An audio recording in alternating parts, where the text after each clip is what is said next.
Chapter 693. Attempt. After putting down the fountain pen in his hand, Klein removed the spirit pendulum from his left wrist, holding it in one hand and letting it hang down over the paper in close proximity. Edwina is in the story of this book. Klein closed his eyes and silently repeated the divination statement. After he recited the statement, he opened his eyes and saw the topaz pendant spinning clockwise. This meant that Vice Admiral Iceberg Edwina was inside Grozel's travels. It really is a world inside a book. Furthermore, the situation inside is very special. Without new characters, the story isn't able to continue. Klein indiscernibly nodded. Wounding the silver chain and the topaz pendant around his wrist again, he picked up a dark red fountain pen and wrote a new divination statement, the method to entering Grozel's travels. This time, he used dream divination. In the gray, hazy world, he saw indistinct figures. The figures were of varying sizes, some huge, others slender. The thing all of them had in common was that they held a book with pages of yellowish-brown goatskin. The following developments branched off into two scenarios. A number of them vanished silently with Grozel's travels on them. The others would accidentally or deliberately drip their blood on the cover while carrying Grozel's travels with them before suddenly vanishing. The scene shattered and Klein opened his eyes to see the modeled table in front of him. He frowned as he made an interpretation. To enter or activate Grozel's travels, it either needs prolonged contact with it to a certain extent, or you would need to drip one's blood onto the cover. Isn't that too simple? Perhaps it's really that simple. In the story, the lone soldier's first appearance was as an ordinary person who didn't know mysticism. With the help of his companions, he slowly became a disciplinary paladin. Therefore, the activation method isn't too complicated. An ordinary person is able to accomplish it. A small number of researchers before this, including Vice Admiral Iceberg Edwina, were beyonders with sufficient amounts of mysticism knowledge. They knew not to rashly drip their blood, otherwise, death might occur without them even knowing it. This is akin to ordinary people using the correct form of magic mirror divination. It's very easy to provoke a powerful existence or secret existence. It's why no problems happen to them. Furthermore, Edwina keeps Grozel's travels in the collector's room most of the time and only interacts with it occasionally. As such, it was only when she recently had a new research concept that she had prolonged contact with it, completing the condition required to activate the book? Yes, even Rhodes only knew that there's something strange with the book. Many of the past owners had vanished, and it's suspected to have something to do with the Dragons and City of Miracles, Liveseed. This means that Grozel's travels will interfere with its surroundings when being activated. Therefore, most of the collectors in the past do not know of its problem and had no thoughts of studying it. The owners who disappeared likely aren't limited to the ones in the story. The others might have died for all kinds of reasons, failing to leave their names in the book. Klein focused again and made another divination, hoping to obtain the method to leave Grozel's travels. This time, he saw a more tempestuous blizzard in the gray, hazy dreamscape. He saw a gigantic figure at the top of an ice peak. It was a translucent dragon who remained nearly 5 meters tall while standing on all fours. It resembled a lizard's cousin and had an ugly face with eerie blue eyes. It had a thick, powerful tail and a pair of gigantic wings covered in a skin membrane on its back. It seemed to blot out the sky simply by spreading its wings. Its scales resembled ice crystals as they swirled with a crystalline glow. It was the most beautiful and dreamy part of its entire body. Suddenly, the dragon, which resembled an ice sculpture, raised its neck and body, and it let out a terrifying roar that penetrated through the blizzard. At that moment, it reached 10 meters tall by standing up on its hind legs. King of the North. That frost dragon. Klein left the dream and tapped the armrest of the high-back chair. His interpretation of the divination revelation was that the key to leaving Grozel's travels lay with the King of the North. Klein's initial guess was that only by helping the main lead, Grozel, accomplish his goal, slaying the frost dragon, would the story come to a complete end, opening a passageway to exit the book. However, I can also attempt to see if I can forcibly break open the barrier between the world in the book and the real world. Klein relied on his rich experience to quickly come up with an attempt. He first picked up the Black Emperor card which was facing down, and he infused it into his spirit body. Suddenly, Klein's body was covered in black full-body armor. On his head was a heavy crown as his aura became majestic and dignified. It exuded an awe-inspiring vibe. Following that, he stirred the powers of the mysterious space above the gray fog to the limit, making them surge over like a tidal wave. Upon seeing this scene, Klein didn't hesitate to summon the Sea God Scepter from the junk pile before he infused his spirituality within. The blue gems on the end of the bone scepter lit up one after another, emitting a blinding luster. Countless silver bolts of lightning surfaced as they zapped about the Grand Palace as though they were forming a sea of lightning. Finally, Klein used the suppressive power and balance from the Black Emperor's loftiness to infuse the stirred powers into the lightning storm. Rumble! Thunder resonated above the gray fog and into the distance as thick bolts of lightning smote down, striking Grozel's travels. Blinding light enveloped the entire palace for a full 20 seconds. After everything was over, Klein looked at the target again and discovered the modeled table was in shambles. As for the dark brown leather book, it was completely unharmed. Only its ends curled up a little. It's far more impressive than I imagined. That's right, how can an item which can create a whole new book world be simple? Heh, I wouldn't have made a loss buying it for £8,000 back then. It can be used as a shield. It can definitely defend against attacks from saints. The only problem is its tiny size. It won't be able to shield much. Klein's thoughts raced as the bronze table was quickly restored to normal. Since there was no way to forcibly tear open the barrier between the world inside the book and the real world, he could only consider how to enter it according to the normal procedures. Get some blood, bring it up here and smear it across the cover, and then enter as a spirit body with the Blood Emperor card and Sea God Scepter? This way, I don't have to worry about encountering King of the Five Seas, Nast, as there's no way he can sense it. He won't be able to enter the world inside the book either. But the problem lies in the fact that rescuing Vice Admiral Iceberg this way will allow her to determine that Gehrman Sparrow is Hero Bandit Black Emperor. Yes, there's a more important problem. Entering with a spirit body means that the body is still in the outside world, the captain's cabin of the Golden Dream. I have no idea how time flows in the world inside the book. It might easily be a few days. That way, my body might meet with an accident since it lacks protection. I'm in unfamiliar territory as well. When the time comes, I might rescue Edwina, but I would find myself gone. That would be fun. Klein quickly rejected the idea of entering as a spirit body. He didn't trust most of the people on the Golden Dream, and he also felt wary of the strongest hunter, Anderson. His attempt to divine if it was dangerous to enter the book to rescue Edwina was met with failure. Klein thought deeply for a moment before returning to the real world. Then he unhurriedly brought back Grozel's travels and removed the traces of the ritual. Looking out the window at the impending dusk, he walked to the captain's cabin's door, unlocked the door, and opened it. Gourmet Brew Walls, singer Orpheus, and company were all outside. None of them had left. There were even sailors who peeked their heads out from the staircase. Any clues?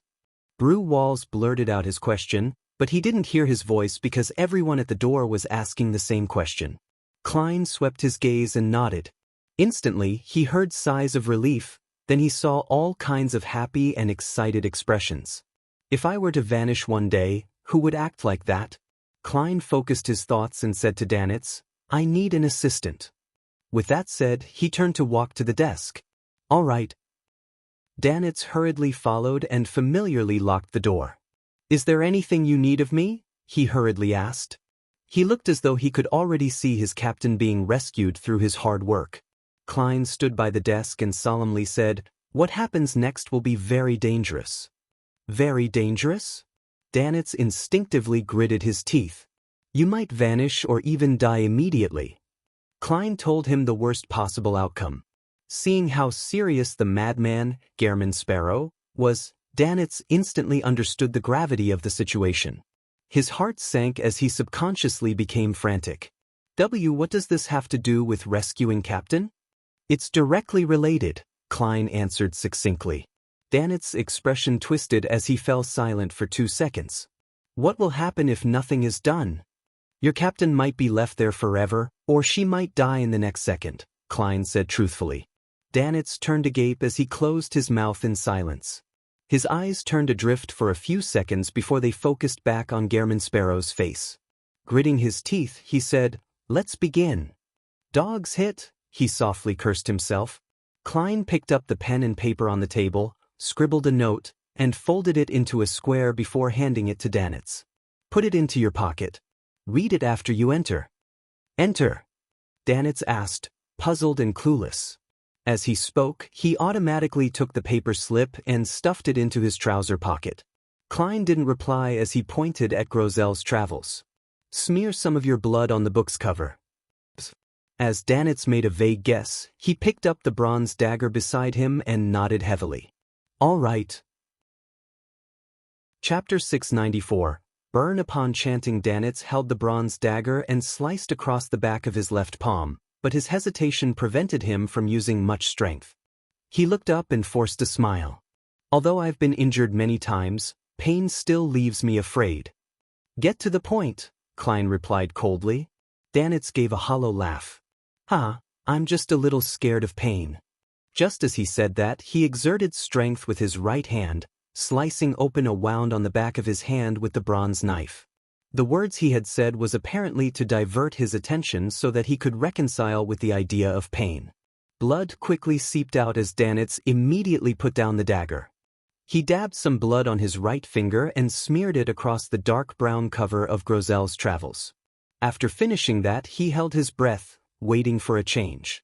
Suddenly he saw a snowflake the size of a goose feather. Strong winds howled by his ears, and immediately, a biting chill wildly drilled into his body. Although Danitz was mentally prepared, he was still alarmed. He instinctively looked around to confirm where he was. He realized that at some point in time he had left the captain's cabin of the Golden Dream. He found himself in a land of frost wrecked by a blizzard. Due to the extreme environment, he couldn't see into the distance at all. He couldn't even tell if he was on a mountain or on a flat plain. "I've really entered a strange world. Captain is here too?" Danitz held up his hand to block his face, afraid that the snow would get into his eyes. He calmed himself down and recalled Gehrman Sparrow's instructions. From his pocket, he hurriedly took out a piece of paper that had been folded into a square, and he carefully unfolded it. While doing this, he was especially afraid of any accidents that could lead to the paper tearing or being blown away. That would make him lose all hope, but thankfully, none of that happened. He saw the contents written by Gehrman Sparrow. "Recite the following honorific name in Hermes, but preferably in ancient Hermes, the fool that doesn't belong to this era. The mysterious ruler above the gray fog. The king of yellow and black who wields good luck. Burn this upon chanting." This is a secret existence at the level of a deity? Due to Vice Admiral Iceberg Edwina's strict education, Danitz wasn't illiterate when it came to mysticism. He even had quite a good foundation. Looking at the piece of paper in his hand, he subconsciously drew a gasp, sucking in the cold wind and ice-cold snowflakes that left a biting cold. He immediately coughed as his expression turned twisted. He was now able to confirm one of his past theories.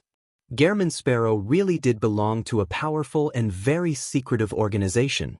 And the organization consecrates an existence known as the Fool, a godlike existence. Indeed, such a powerful and crazy fellow can't appear out of nowhere. They don't just sprout out of the ground. Danitz tugged at his collar and tightened his clothes. Looking at the piece of paper fluttering in the wind, he wore a clear look of hesitation. He knew very well how dangerous it was to recite the name of an unknown secret existence whose intentions were unknown. It could lead to an outcome more terrifying than death. Captain is also trapped here. Furthermore, there's no way of leaving. Danitz clasped his hands and placed them before his mouth. He suddenly threw out his hands and used ancient Hermes to recite the fool's honorific name. On the Golden Dream, in the captain's cabin. With his own eyes, Klein witnessed Danitz turn illusory without any reason before disappearing. There was no longer any question about how entry into Grozel's travels could be achieved. After patiently waiting for a moment, he heard a series of illusory pleas, and it clearly came from a man. Phew, from the looks of it, Grozel's travels is unable to block out the gray fog. The world inside the book is still connected to that mysterious space. This way, even if I were to enter, I wouldn't be entirely cornered or lack any trump cards. Klein didn't hide his sigh of relief. To confirm it, he took 4 steps counterclockwise while chanting the incantation. After arriving above the gray fog, he saw the brilliance representing Danitz rippling outwards beside the fool's high-back chair. The body and soul enter together. The world inside the book is very stable. There's no way to shatter it just by pulling the spirit body. Indeed, if it's possible, the divination from before would have received the corresponding revelation. Using the sea god scepter is too dangerous. Bestowing Danitz directly will only speed up his death. Klein half closed his eyes as he emanated his spirituality. After taking everything in for a moment, he arrived at many conclusions. He didn't delay and returned to the real world immediately. Holding the bronze dagger, he wiped away Danitz's blood on it with a piece of paper. After folding a piece of paper and putting it into his pocket, he began to consider his next move. From the looks of it, smearing blood allows direct entry. This way, I don't have to worry about my body suffering any accidents. Furthermore, I can very quickly resolve the problem. But similarly, I can't be careless. I have to be careful of any other dangers. If there's anyone on this ship that might be problematic, they might be able to sneak into the captain's cabin after I enter Grozel's travels, sacrifice this book to the true creator, primordial demonis, or hidden sage. I'll be in trouble then. I'll definitely suffer something worse than death. The Golden Dream's sailors mostly seem to be infatuated with Vice Admiral Iceberg. The fact that Anderson's superficial provocation was effective enough proves this. Therefore, telling them that this involves Vice Admiral Iceberg's life and getting them to watch each other so that no one enters, that will put me at ease. The problem lies with Anderson. He's the strongest hunter. He's stronger than any of the Beyonders on board this ship. Furthermore, he's good at ambushes and infiltration. There's a small possibility that he can avoid the monitoring of others and secretly sneak into the captain's cabin. His background is still too dubious, and I have no way to really trust him. I have to think of a way to get him to enter Grozel's travels with me. Amidst his thoughts, Klein flipped through the ancient book covered in yellowish-brown goatskin. He discovered that there wasn't any new content, and the story lacked traces of Danitz's existence. This is to say that one needs to successfully survive and meet up with the lead's team before they will be considered a true part of the story? That will make more pages appear? Klein made a preliminary guess as he walked to the door again and opened it. Did it succeed? Flowery Bow-Tie Jodson and Company asked. Klein shook his head and said calmly, "Next up will be a long ritual. No one is to enter and disrupt it. Otherwise, it will lead to Edwina Edwards's disappearance forever or even her death." After informing them of the main point, he looked around and directly said, "I suspect that one of you here might have problems. Everyone is to watch each other." Gourmet Brew Walls instinctively wanted to retort out of habit when he suddenly saw the captain's cabin was empty. Danitz, who had just entered, was gone. Recalling the captain's disappearance and confirming that Gehrman Sparrow was about to attempt to save her after finding the cause of the problem, he nodded and said, "I'll be in charge of this matter. And they will also monitor me." Klein didn't harp on the topic. He then turned to look at Anderson Hood, who was leaning against a wall. "Come in." Anderson curled the right side of his mouth as he'd sked. "People not in the know might think I'm your subordinate. Your attitude is basically a role model for provokers." Despite his grumbling, he straightened his back and opened his stride before entering the captain's cabin. After closing the door and locking it, Klein turned to face Anderson. "Are you interested in participating in a rare adventure? You might be able to fulfill the achievement of hunting a dragon." According to his observations over the past few days, he believed that Anderson Hood was a curious and adventurous hunter. He enjoyed learning about new things and experiencing novel forms of excitement. Anderson stared at Gehrman Sparrow's face and sized him up seriously before smiling. "I'm not interested." He firmly shook his head. Following that, he chuckled before Klein spoke again. "I smell danger. A highly conceited, crazy, and powerful adventurer is actually inviting me to adventure together. What does this imply?" It means that it's extremely troublesome and dangerous. I thought you would be interested. This is different from how you usually act. You really can rein yourself in and let go of yourself? I'll try another threat. If it doesn't work, I'll throw this fellow on a deserted island and let the golden dream sail off. We'll pick him up later. As a hunter, survival on a deserted island shouldn't be difficult for him. Klein quickly made up his mind as his gaze immediately turned cold. He looked at Anderson and said, "I will not permit having latent risks around myself." Anderson was stunned for a second before he quickly smiled. It was just a joke. I'm very interested in the title of Dragon Hunter. You changed your mind way too quickly. If you had insisted a little longer, you could have enjoyed the feeling of being abandoned. Klein nodded, walked back to the desk, and said to Anderson Hood, who had followed behind him, "Smear your blood on this book's cover. There's no need for too much." Smear it? Anderson scrutinized Grozel's travels out of curiosity before surveying the area. Edwina's disappearance is related to it? Same for that failure of a hunter's disappearance? Blazing Danitz. I nearly forgot his name. Thankfully, his bounty is a bit higher than before. The corner of Klein's mouth twitched as he replied frankly, "That's right." Interesting. Anderson glanced at the desk, picked up the bronze dagger, and indifferently sliced open a bleeding gash in his hand. Right on the heels of that, he carefully put down the dagger and smeared the blood on the dark brown cover of Grozel's Travels. After a few seconds of observation, just as Anderson was about to pick up the bronze dagger and wipe off the remnant blood on it, his vision was suddenly blanketed by a blizzard. Seeing Anderson disappear just like Danitz, Klein picked up another piece of paper and wiped away the blood on the dagger before folding it and putting it into his pocket. He wasn't sure if the trio would appear at the same location after entering the world inside the book. Therefore, he made preparations by having materials needed for dowsing rod seeking. After doing all of this, Klein held that dagger and streaked it across the back of his hand. His facial muscles twitched as he looked diagonally downwards. Only after a few seconds did he exert strength. His body shook slightly as his head turned to the side. The corners of his mouth couldn't help but open. When the blood flowed out, Klein, who was still holding the dagger, grabbed his cane and quickly smeared the red liquid over the ancient book's cover.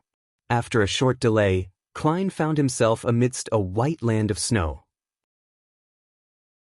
Chapter 695.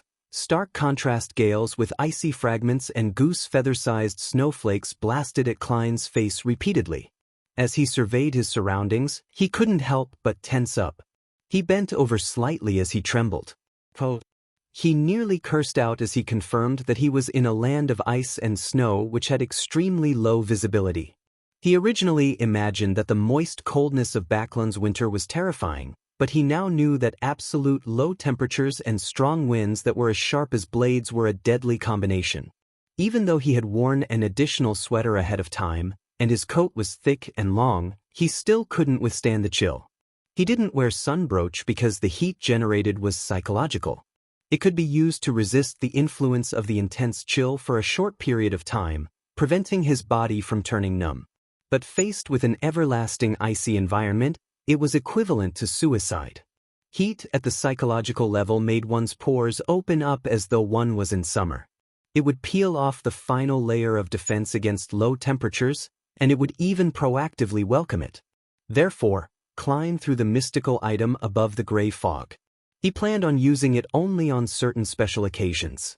He couldn't afford to delay while in such harsh environments. After a preliminary observation of his surroundings, he immediately burned the blood on the bronze dagger and stuffed it into his pocket. Following that, Klein took out the adventurer's harmonica and blew into it. Amidst the howling winds, he failed to discover the appearance of Miss Messenger, Tyneker Rionette, through the spirit vision he activated. Indeed, this place isn't connected to the spirit world. Or it should be said that this place has a unique spirit world for itself. From the looks of it, praying to sea god would be useless. Only charms that point to the mysterious space above the gray fog would tear through the barrier. Here comes the problem. As a believer of the god of knowledge and wisdom, Edwina knows the true god's honorific name. Why didn't she seek his help? Or did she try to no avail? Not every deity will personally reply to their believers. Many a time, they seem to provide feedback based on certain laws. You probably can't find a second, secret existence, like me who takes on jobs like myself. Klein gave a self-deprecating laugh and made a preliminary judgment. He then put away his harmonica, took out the paper slip with Danit's blood, and he wrapped it at the end of his cane. Danit's location. Klein softly said as he began using dowsing rod seeking. Then, according to the outcome, he traversed across the thick snow, and he quickly tore through the frosty winds under the gloomy sky. From time to time, he would carry out a divination and adjust his bearings. After all, Danitz wouldn't wait in his original spot, as he would end up as an ice sculpture by doing so. About 10 minutes later, Klein discovered a scarlet flame. He exhaled before taking a few steps forward to identify his target. It was indeed Danitz. This famous pirate wore rather thin clothes. He wrapped his arms around himself as he walked forward with a lost expression. However, he didn't seem to be that cold. This was because scarlet fire ravens were circling around him. They were boiling the snow and blocking out the winds, bringing about a spring-like warmth. In such times, Klein especially admired a pyromaniac. Although a magician had the same ability to summon flames, it was an offensive ability that couldn't be maintained. It could only be used for a split moment. To rely on it to warm himself, he needed to constantly cast it, tiring himself out quickly. As for flame controlling, it depended on existing flames or ignitable materials. Both of them were extremely lacking in this world of ice. As he saw the fire ravens soaring into the air, Klein sped up his pace and approached.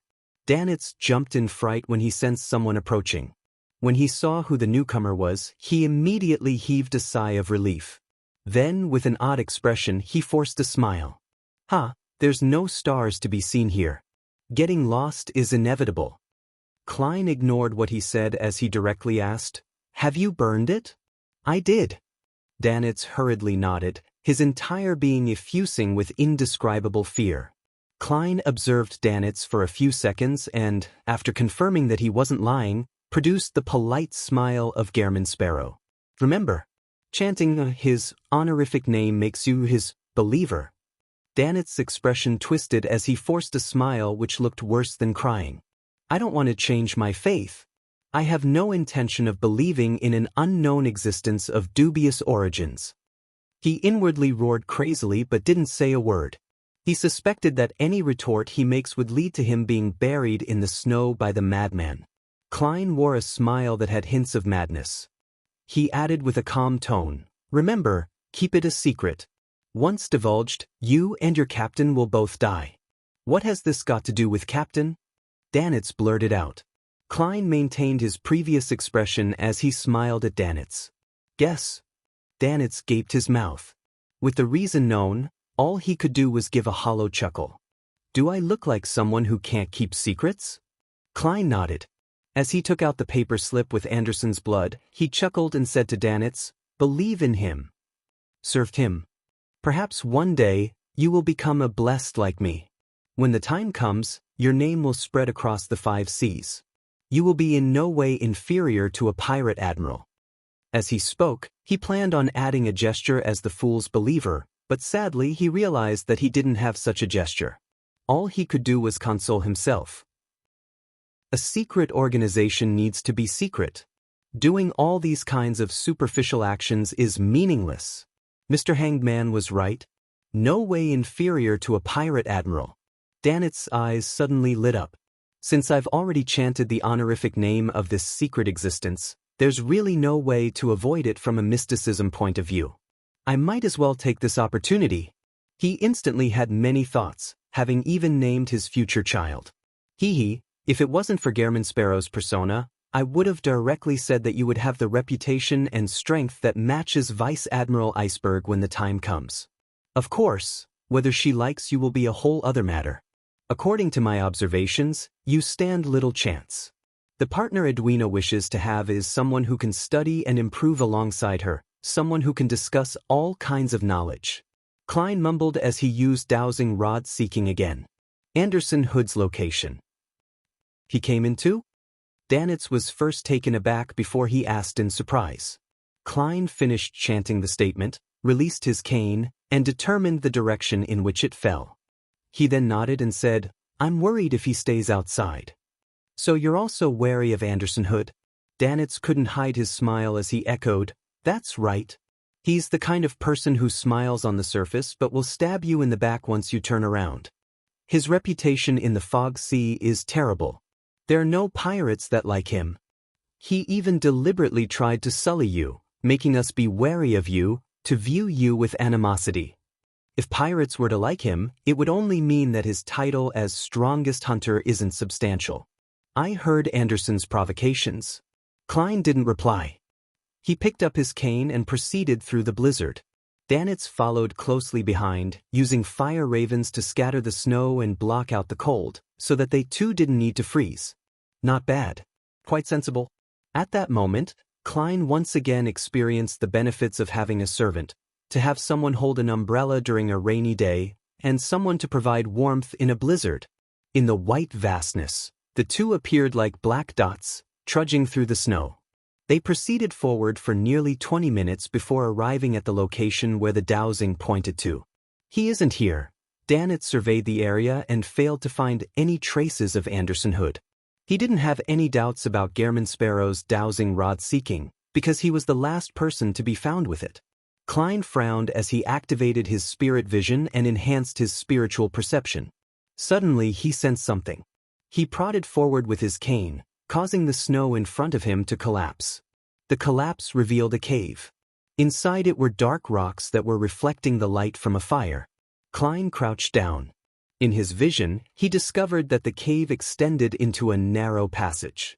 And at the end of the passage was a bunch of glowing red rocks. Strange underground plants were slowly burning as Anderson Hood sat beside it.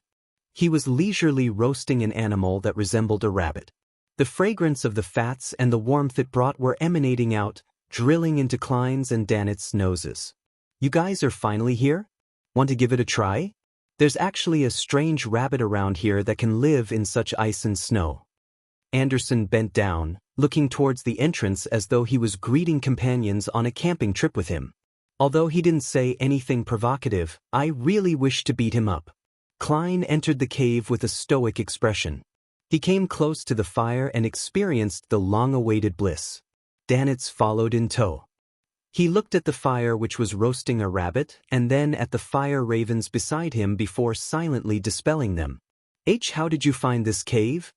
Danitz asked in disgruntlement, unwilling to admit his inferiority, but his body betrayed him by leaning closer to the fire. Anderson turned the rabbit which was impaled with his pitch-black sword, and he shot Danitz a glance. First lesson of being a hunter. Observe your surroundings. Be familiar with your surroundings. Make use of your surroundings. Danitz's expression immediately froze. Anderson looked at Gehrman Sparrow and chuckled. "It's a cave I blasted open. How is it? It's not bad, right? I controlled my strength perfectly." As he spoke, he took a whiff of the air and said, "How fragrant. The roasting seems to be done. Do you want to give it a try? Although I didn't bring any spices, there's rock salt here. It will just be a little astringent. Are you sure you can eat this? If it's a beyonder creature, you might lose control with just one bite," Danitz said with a tsk. Anderson glanced at him. Second lesson of being a hunter. Distinguish what can and cannot be eaten in the wilderness. He carefully reached out his hand, pulled off a leg, and stuffed it into his mouth as he ate it with relish. Klein was just about to say something when he suddenly felt a wanton aura approach from afar. The suppressive feeling that came from a high-leveled creature appeared extremely real. It made Danitz tremble uncontrollably. The aura swept across them without noticing the strangeness of the cave beneath it. It then quickly departed. King of the North. The title flashed across Klein's mind.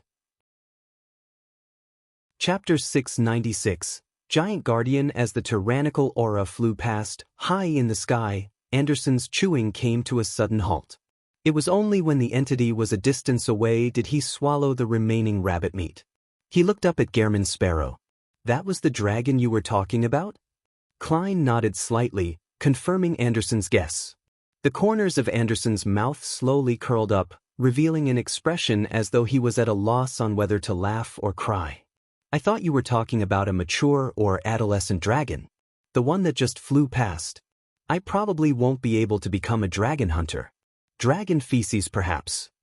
The tyrannical feeling that the King of the North exudes is indeed a little terrifying.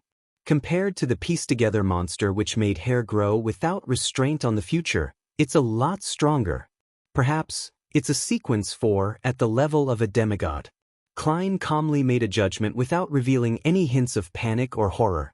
He clearly remembered that Grozel's travels had clearly indicated that the female pirate had managed to succeed in escaping from the King of the North's attack before meeting up with the team led by the main lead, Grozel. And Edwina Edwards clearly wasn't a demigod. She was a sequence 5 of the reader pathway. Furthermore, as she was suddenly swallowed by the book, certain mystical items and sealed artifacts that she didn't permanently keep on her person were left in the captain's cabin. The tools she had that were useful to her were probably limited to 1 or 2. Under such a situation, she was able to defend against the King of the North and survive. Having just advanced, and having adjusted his inventory, Klein believed that it wouldn't faze him too much. Furthermore, he was still connected to the gray fog. He could use the Sea God Scepter to produce a response. This was also why Klein dared to enter directly after confirming that Danitz was in an ordinary state during his prayer. Yes, the King of the North doesn't seem like a demigod from a normal pathway.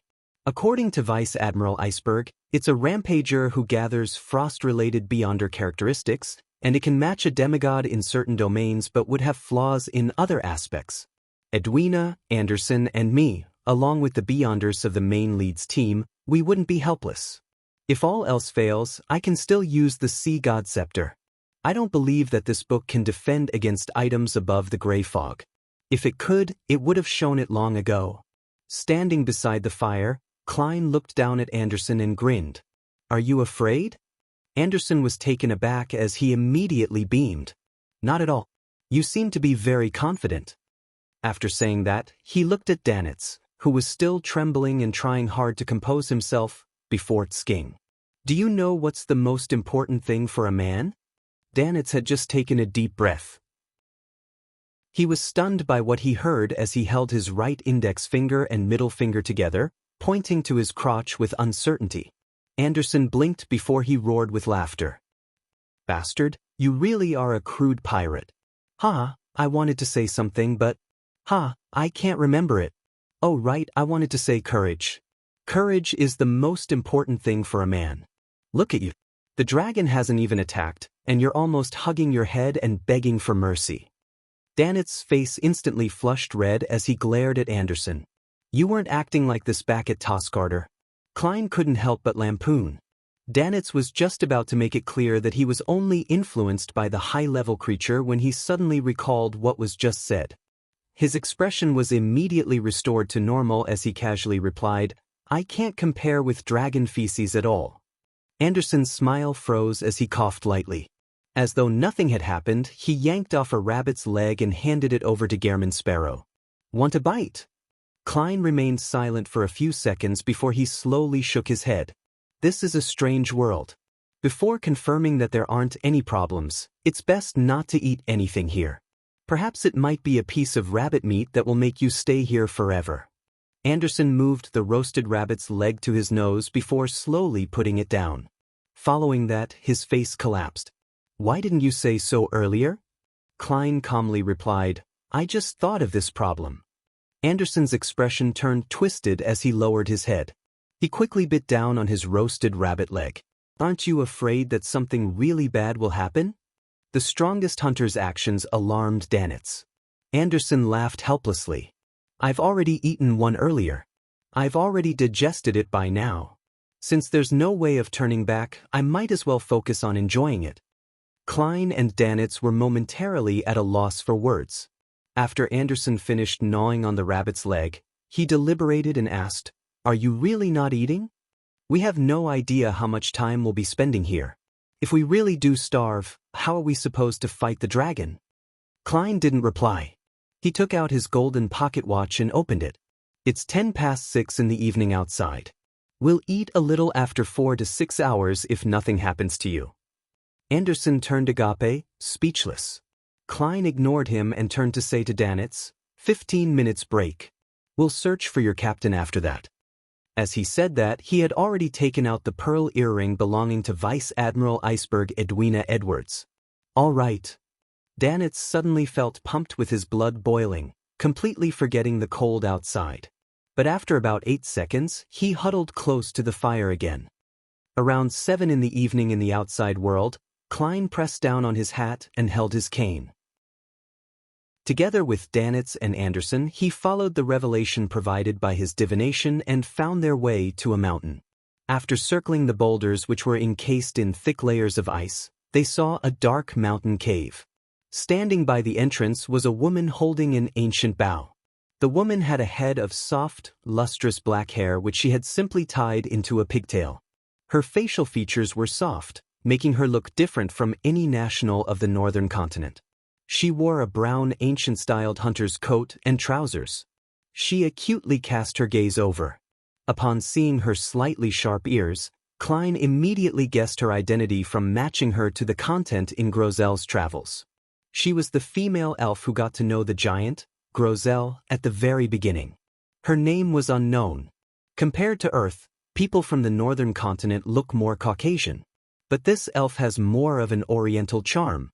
Klein quickly concluded this particular trait. An elf. She's identical to the elves drawn in the ancient church drawings. Anderson suddenly became excited. I have to negotiate with her to get her to be my model so that I can draw a few portraits of her. By the side, Danitz scoffed. He mocked in a succinct manner, boorish. Clearly, he hadn't forgotten Anderson's previous mockery. Do you only know of that kind of drawing? Anderson shot a glance at him, sped up, and walked towards the female elf. Just as he approached, the female elf didn't hesitate to raise her bow. The arrow strung on it shimmered with silver lightning. Wait! Anderson immediately raised his hands. It's useless. The elves mostly belong to the storm pathway. They are prone to being irascible and rash. Klein secretly activated his spirit body threads, planning to achieve initial control over the elf in order to let her listen calmly. At this moment, Anderson saw a blur before seeing 2 thick, huge, muscular grayish-blue legs. Embedded in the snow was a huge, terrifying sword. Anderson was horrified to realize that his height only reached the leg's knees. He instinctively followed the sword and looked up, bit by bit. With his head almost completely facing upwards, he finally saw the giant who was nearly 4 meters tall. The giant's skin was grayish-blue. His abdomen and waist was covered in a thick furry beast hide, leaving him naked everywhere else. Even his legs lacked protection. He pounded on the sword which was wider than a human door, and using his trademark single vertical eye to look at Anderson, Klein, and Danitz, he asked with a booming voice, "Who are you? Why are you here in the Grozel camp?" Klein was just about to reply when a familiar figure suddenly walked out from the dark mountain cave. Danitz's eyes were instantly filled with ecstasy. Dressed in a complicated shirt and dark-colored trousers, Edwina swept her gaze across the trio. Her usually cold expression revealed a rather flabbergasted look, as though she hadn't expected to see Gehrman Sparrow and Anderson Hood here. She quickly composed herself and looked up at the giant. "Grozel, they are my companions." Grozel widened his huge mouth into a grin and asked in delight, "Are you also here to help deal with Ulyssin?" Ulyssin? Klein was momentarily left at a loss for an answer. At that moment, he saw Edwina, who was standing in the giant's shadow, give him a look. She wanted him to give an affirmative answer. "Ulyssin is the king of the north?" Klein replied in thought, "Yes." Then we are friends." Grozel looked down at the trio and laughed. As he spoke, Anderson silently retreated back to Gehrman Sparrow's side as he said under his breath, "This is the first time I'm meeting a living giant. There's no way of hitting his vital spots. He's just too tall. You can hit his legs." Klein lampooned and calmly replied, "A huge target makes it easy to strike them." "That's right." Anderson agreed. At that moment, Edwina walked over and introduced the 3 of them. "This is the leader of the camp, Giant Guardian Grozel. This is the elvish songster, Ciatis. Elvish songster? Ocean songster? Klein suddenly felt that there was hope for Mr. Hanged Man's potion formula. Edwina turned halfway around and said to Grosel and Ciatis, "They are my companions. The strongest adventurer, Gehrman Sparrow, treasure hunter, Anderson Hood, and renowned sailor, Danitz. I always thought Vice Admiral Iceberg was the serious type who never lied. Renowned sailor. Ha, in a certain way, that's true." Klein took off his hat and gave a serious bow. Anderson followed suit in a rather casual and perfunctory manner. Reeling in his delight that his captain had introduced him as a companion instead of a subordinate, Danitz was slower than the others as he acted in a fluster. Grosel laughed. "Come on in. We will be fighting that evil dragon, you listen, at any moment now." How warm and amiable. But be it the church's canon or the myths of the City of Silver, giants are extremely violent creatures who have a strong desire for destruction. Yes, anything is possible in a book. It all depends on whether the author can make everything flow nicely. Klein nodded slightly as he followed Grosel into the spacious cave. When Edwina saw this, she approached the trio without showing any signs of abnormal behavior. As though she was leading the way, she whispered, "The history they speak of is a little odd. Same for their language. Regardless of the language they speak, all of us can understand it." Chapter 697. Story's progress. Everyone can understand each other regardless of the language used? Klein skipped over Edwina's first sentence and focused his attention on the second sentence that didn't seem too problematic. Although this was the book world created by Grosel's travels, everything was possible, but there were certain details that still revealed problems. To Klein, he wasn't too caught up with how that they could understand each other, but the kind of method that resulted in the comprehension. This world incorporates something akin to the rule of language comprehension, or does it have a conscious residing high above everyone else, helping in the real-time translation work, just like what I do at the tarot gatherings? If it were the former, targets who don't understand Jotun will only hear an unfamiliar language, but they would understand the meaning. If it were the latter, it will be them hearing a language they're familiar with. As he knew many ancient and supernatural languages, Klein was unable to figure out the situation immediately. He slowed down his footsteps and walked alongside Danitz. He asked while suppressing his voice, "Can you tell what language Grosel was using when he was speaking?" Danitz was taken aback for a second. He recalled and said, "It's a language which sounds a little familiar yet unfamiliar, but I was able to understand everything." The supernatural languages he knew were Ancient Hermes, followed by Elvish.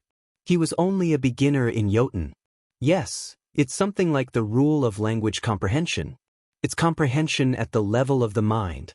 This means that the entire book world's fundamental rules can be different from the outside world.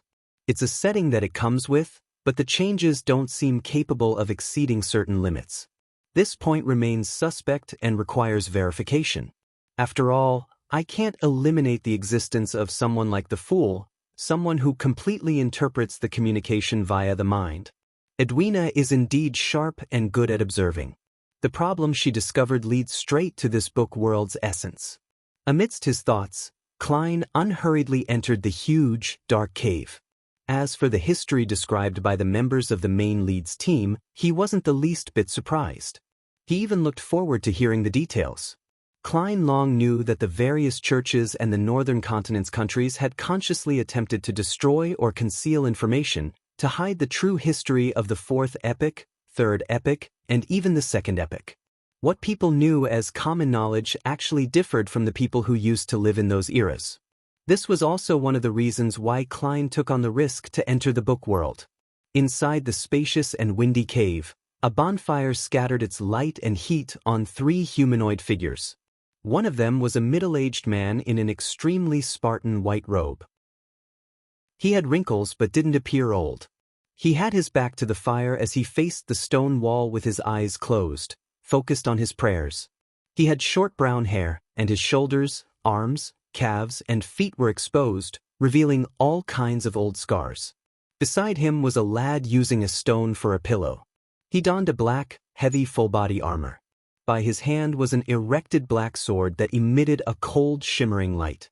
His facial features were rather deep, giving him clear lone traits. Sitting opposite the two was a man in his 30s who was dressed strangely. He gave people a sense of unease. He wore a sharp and hard black hat, and his coat's buttons were mismatched. It was messy and chaotic, highly asymmetric and unharmonious. In addition, the tips of his leather boots curled up high, making him look like a circus clown. This man had quite a handsome face. He had flaxen-colored hair, deep brown eyes, a high nose, and thin lips. Even though he sat there, he gave off an arrogant feeling. Edwina pointed at him and said, "Solomon Empire's Viscount Mobit Zoroast, a gentleman who can take away the ideals and dreams of others. You don't have to mince your words. Hello there, I'm a Sequence 5 Dream Stealer of the Marauder Pathway," Mobit said with a chuckle. He acted nothing like the arrogance he seemed to exude. A member of the Zoroast family. The angel parasitizing Leonard's body is from this family. Perhaps they know each other? I now know the name of Sequence 4 and 5 of the Marauder Pathway, but I don't even know the corresponding Sequence 6 and 7. Many thoughts flashed through Klein's mind as he maintained his stoic look.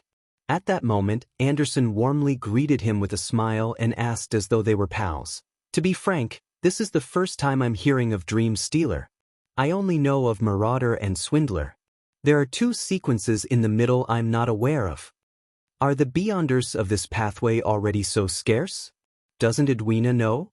Sequence 7 Cryptologist and Sequence 6 Fire Bandit.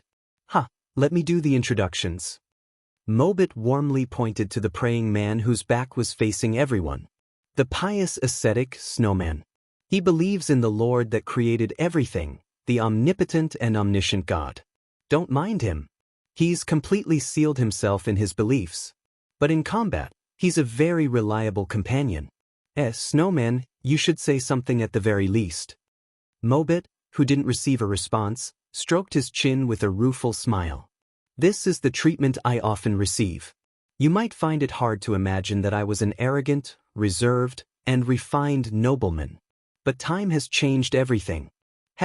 That happens when your companion is a giant who only knows how to chuckle foolishly and shout slogans." When he said this, Grozel, who was sitting on a rock, smiled in a simple and good-natured manner.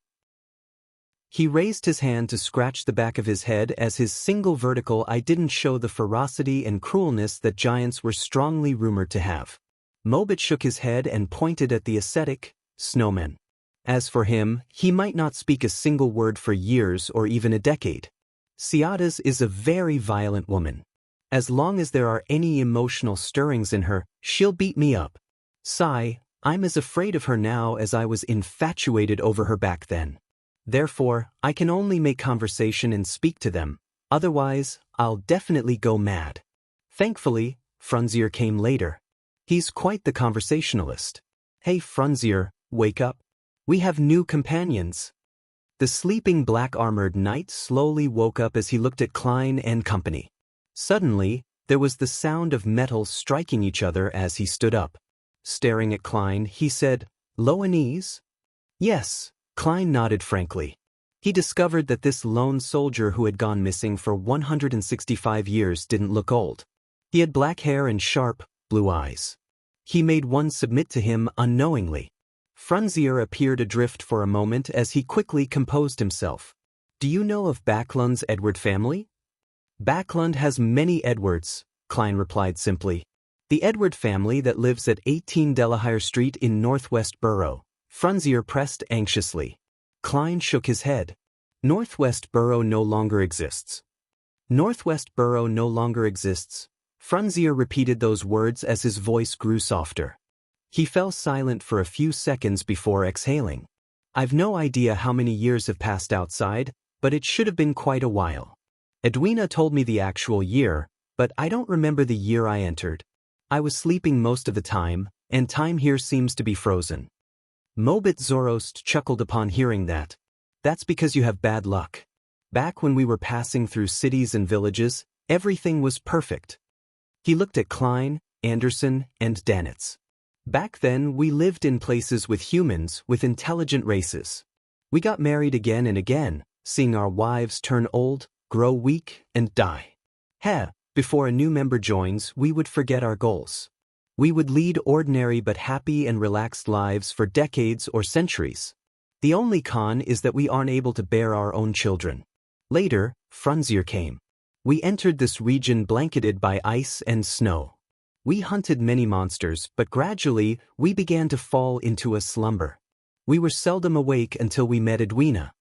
This means that time in the book world flows normally.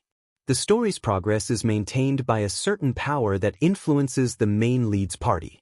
Before new members join and before the book's pages flip, they'll stop and stay at a certain node, doing other things. This is similar to the intertranslation of languages at the mind level. Conversely, does this also mean that towns and villages in the book world also develop normally? Yes, I have to quickly find King of the North Ulyssan. Otherwise, with the passage of time, we might also experience that influence and fall into a slumber or forget the main quest.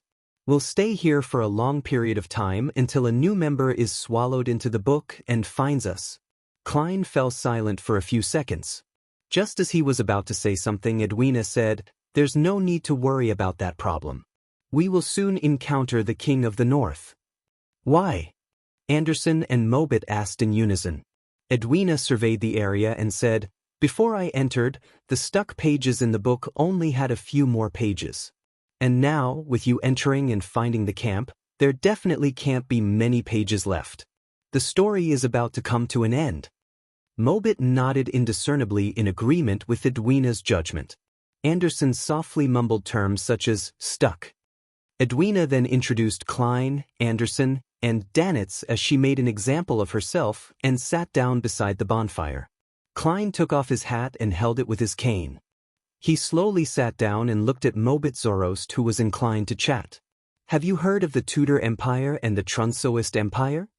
He didn't beat around the bush and asked directly. That was Gehrman Sparrow's persona. "No." Mobit shook his head. "Edwina has already asked me. In my era, the Tudors and Trunsoists were just like my Zoroast family. We're aristocratic families of the Solomon Empire and were loyal subjects of the Black Emperor. So the Trunsoist and Tudor families were traitors of the Solomon Empire." Klein thought and said, "Apart from you, what other aristocratic families did the Solomon Empire have?" "Many." Mobit smiled as he looked at Frunzier. "Augustus, Abraham, Zeratul, etc. In my era, the Church of the Evernight Goddess's archenemies were the Church of the God of Combat and the Southern Continent's Egger's family. The churches of the Lord of Storms, Eternal Blazing Sun, and the God of Knowledge and Wisdom were all at odds with each other, all of them hoping to gain the support of the Solomon Empire." He paused for 2 seconds as his expression gradually turned solemn. Back then, deities walked the land, and not in the astral world. Chapter 698. Fifth King of Angels. Deities walked the land, and not in the astral world. In the early Fourth Epoch, during the era of the Solomon Empire, there was no distinguishing between the worlds of myth and reality. Deities directly walked the land without the need for a descent. This is somewhat similar to the Second Epoch as written in the City of Silver's books. The Giant King's Court and other locations are separated by a door in the real world. They just needed to pass through it and return the same way. Mortals and deities mixed together in the chaos and darkness. Also, the astral world really does correspond to deities. After hearing Viscount Mobit Zorost's description, Klein instantly began connecting the dots. He subconsciously swept a glance at Grozel, as this giant was very likely someone who had experienced the history of the Second Epoch. Grozel picked up a cup larger than a wooden bucket and gulped down some melted snow as he laughed. "Mobit, what's there to be surprised about? Why are you so solemn?" "I've no idea why I became so solemn either." Bit by bit, Mobit Zoroast revealed a smile. It might be something very normal for us, but in their eyes, it's terrifying and unbelievable. I have to use a suitable expression to describe it in order to achieve a satisfactory result. Do you still remember Frunzier's expression when we told him those stories in the very beginning? He almost knelt down to seek forgiveness from the Lord of Storms. Klein, Danitz, and company were momentarily unsure of the expression of words they should use to respond. Anderson leaned over to Gehrman Sparrow and said with a suppressed voice, "I think he has the talent to be a provoker." He appeared to be suppressing his voice, but his words could be heard by everyone present. Mobit didn't mind as he chuckled before continuing, "I know that you aren't very convinced and find it unbelievable that deities walked the lands, just like Edwina's previous reactions. Haha, I can give you 2 examples. The chasm of storm on Pasu Island and the tenebrous heaven in the Amantha mountain range were the divine kingdoms of the Lord of Storms and Evernight. They were divine kingdoms located on land. They were divine kingdoms separated from the real world by a mere illusory door. Pasu Island? Isn't that where the holy altar of the Church of Storms is? The Amantha mountain range. Amantha means serenity in Hermes. This refers to a holy cathedral, the Cathedral of Serenity. When the deities no longer walked the land, their kingdoms became the headquarters of their respective churches. Klein instinctively believed that Mobit Zoroast wasn't lying as he used it to come to certain conclusions. Danitz was puzzled and horrified by what he heard. He subconsciously wanted to leave, but when he saw his captain listening attentively, Gehrman Sparrow who was in thought, and Anderson Hood who wore a look of interest on his face, he could only hold back his urge as he sought a better, more comfortable seating position. At that moment, the elvish songster Ciadas, who was in charge of the perimeter, walked in and said with contempt, "Do not mention that fake god. The authority of the storm only belongs to the king of us elves." Her voice was clear and beautiful, but her tone was filled with anger and irascibility. It felt as though she would raise her hands at any moment to shoot an arrow at Mobit Zoroast. "All right, I will use the words, fake god." Mobit raised his hand to adjust his sharp and hard black hat. Ciadas retracted her gaze. She then said to the former lone soldier, Frunzier Edward, who wasn't a staunch believer of the Lord of Storms, "It's your turn." Frunzier raised his head a little, his expression in a trance-like state. Apparently, he hadn't noticed the conversation and argument from before. He drew the iron-black sword beside him and walked towards the cave entrance. Klein observed for a moment and took the opportunity to speak to the elf, Ciadas. "Do you know of Queen of Calamity, Kohainam?" He wasn't actually sure if Kohainam was Elf King Saniathrim's subsidiary god, Queen of Calamity. His inquiry was for elvish songster Ciadas to give him the answer. Ciadas's gentle and exquisite face immediately produced a trance-like expression like Frunzier's. "I haven't heard her name in a long time. She is the queen of us elves." Mobit and Frunzier didn't even know of her existence. "Where did you encounter her? One of her situation?" As she spoke, Ciadas's tone became urgent. At that moment, Danitz looked at Gehrman Sparrow in surprise, reflecting over the revelation that the madman was so knowledgeable. He was even able to share a common topic of interest with an elf from ancient times. "I never expected you to be a scholar. I really couldn't tell." "Couldn't tell at all," Anderson sighed as he shook his head. Vice Admiral Iceberg Edwina likewise cast her gaze at Klein. Her limpid blue eyes had a strong desire to learn from him. Klein answered frankly, "I've once entered a ruin belonging to Queen of Calamity Kohainam and obtained some items." "Ruin?" Ciadas ruminated over that word in a soft voice, her tone having seemingly lost something unimportant, but something that she couldn't bear to part with. From the situation inside, she might not be truly dead. After seeing Ciadas's eyes light up, Klein went straight to the point. "Do you have the Ocean Songster's potion formula? Can I use something to exchange for it?" He felt that being honest and direct with a Beyonder from the storm pathway was the best choice. Ciadas thought and said, "Use one of Her Majesty's items for the exchange. I only obtained a wine cup made of gold. It's already been crushed flat. Complicated patterns are engraved on it, with the elvish phrases Calamity and Kohainam." Klein didn't hide the truth. "I know about that cup. It was the cup Her Majesty loved the most," Ciadas said, unable to hide her excitement. "Deal. The cup is outside." Klein had no intention of heading above the gray fog in front of everyone. Ciadas nodded. "I understand. We will complete the transaction after we leave this book." Having said that, she pressed her palms together. "The storm will definitely belong to the elves." Before anyone spoke, she asked curiously, "What else did you discover there?" "Some murals depicting the elf king battling an ancient sun god." Klein shot a glance at the ascetic, Snowman, who believed in the Lord that created everything, the omnipotent and omniscient God. With his back still facing the fire, the middle-aged man who was facing the stone wall finally opened his mouth. "No, isn't the sun God. He is our Lord, the Father of all things, the great source of everything. He wasn't battling the elf king, but taking back the authority which belonged to him." Just as Snowman said that, Ciata stood up and aimed her arrow at him. Suddenly, this elvish songster's plaited black hair flared up in violation of the laws of nature. The strands of hair were distinct and they were all swirling with silver lightning, emitting a strange deep blue luster. Just as Ciata's was about to release the arrow, a huge grayish-blue palm appeared before her, blocking the arrow tip, without any fear of being struck. It was the palm of the giant, Grozel.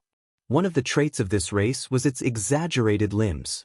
They were so long that they appeared a little distorted. Therefore, simply by sitting there, he could stop Ciata's by extending his arm. "Alright," Snowman cut it out. "As you know, Ciata's is an elf who likes to put actions before words," Grozel said to the ascetic before turning his head to the elvish songster. "Ciata's, we are companions who can leave our backs to each other. We have experienced plenty of dangers together. You can retort Snowman and even beat him up, but do not attempt to harm him." As expected of the lead of the book. He's filled with positivity. But what's the difference in beating him and harming him? Klein couldn't help but mumble. Ciata's grunted and sat back down, turning the mood heavy and silent with a level of awkwardness. Giant Grozel used his single vertical eye to survey the area before chuckling. "Then I'll talk about my past. Before entering this book, I lived in the Giant King's court. I was one of the guardians of the waning forest. It's somewhere only our king can enter. Rumor has it that buried inside it are his parents, who also form the origins of us giants. The Giant King's court is formed of many parts, and the waning forest is one of them. Buried in there is the most ancient ancestor of the giants." Klein listened attentively, only wishing to ask more. To him, this was more valuable than the fourth epic's history. This was because the City of Silver's hope likely laid in the Giant King's court. However, before he opened his mouth, Edwina spoke before him. "Grozel, what did the book look like when you received it?" Grozel raised his hand to rub his cheeks. It had nothing, like an empty book waiting to be written. I even thought that Grozel might be a completely fictional character in the book. Klein deliberated for a few seconds and didn't directly ask about the details of the Giant King's court. He turned to say to Mobitzerost, "Do you know of Blasphemer Amon?" Blasphemer refers to the entire family of Amon. They are the archenemies of us Zoroas. It's said that they have a very powerful and terrifying ancestor that even Ouroboros and Medici viewed with great importance. They even feel fear towards him, but no one knows of his actual name, Mobit introduced in detail. "Ouroboros, Medici?" "Yes. Back then the true creator and Rose Redemption supported the Solomon Empire." Klein's heart stirred as he immediately asked, "Then, have you heard of the name Sasra?" Mobit was taken aback as he slowly shook his head. "Never." Dark Angel Sasra's name and title vanished after the cataclysm? It was buried? Klein confirmed a fact through this. At that moment, Snowman, who was facing the stone wall, said with a deep voice, "Sasra is the Dark Angel, the leader of the kings of angels, the one closest to the Lord." "I was waiting for your answer." Klein cast his gaze on the ascetic and asked in a deep voice, "Apart from him, Ouroboros, Medici, and Amon, what other kings of angels are there?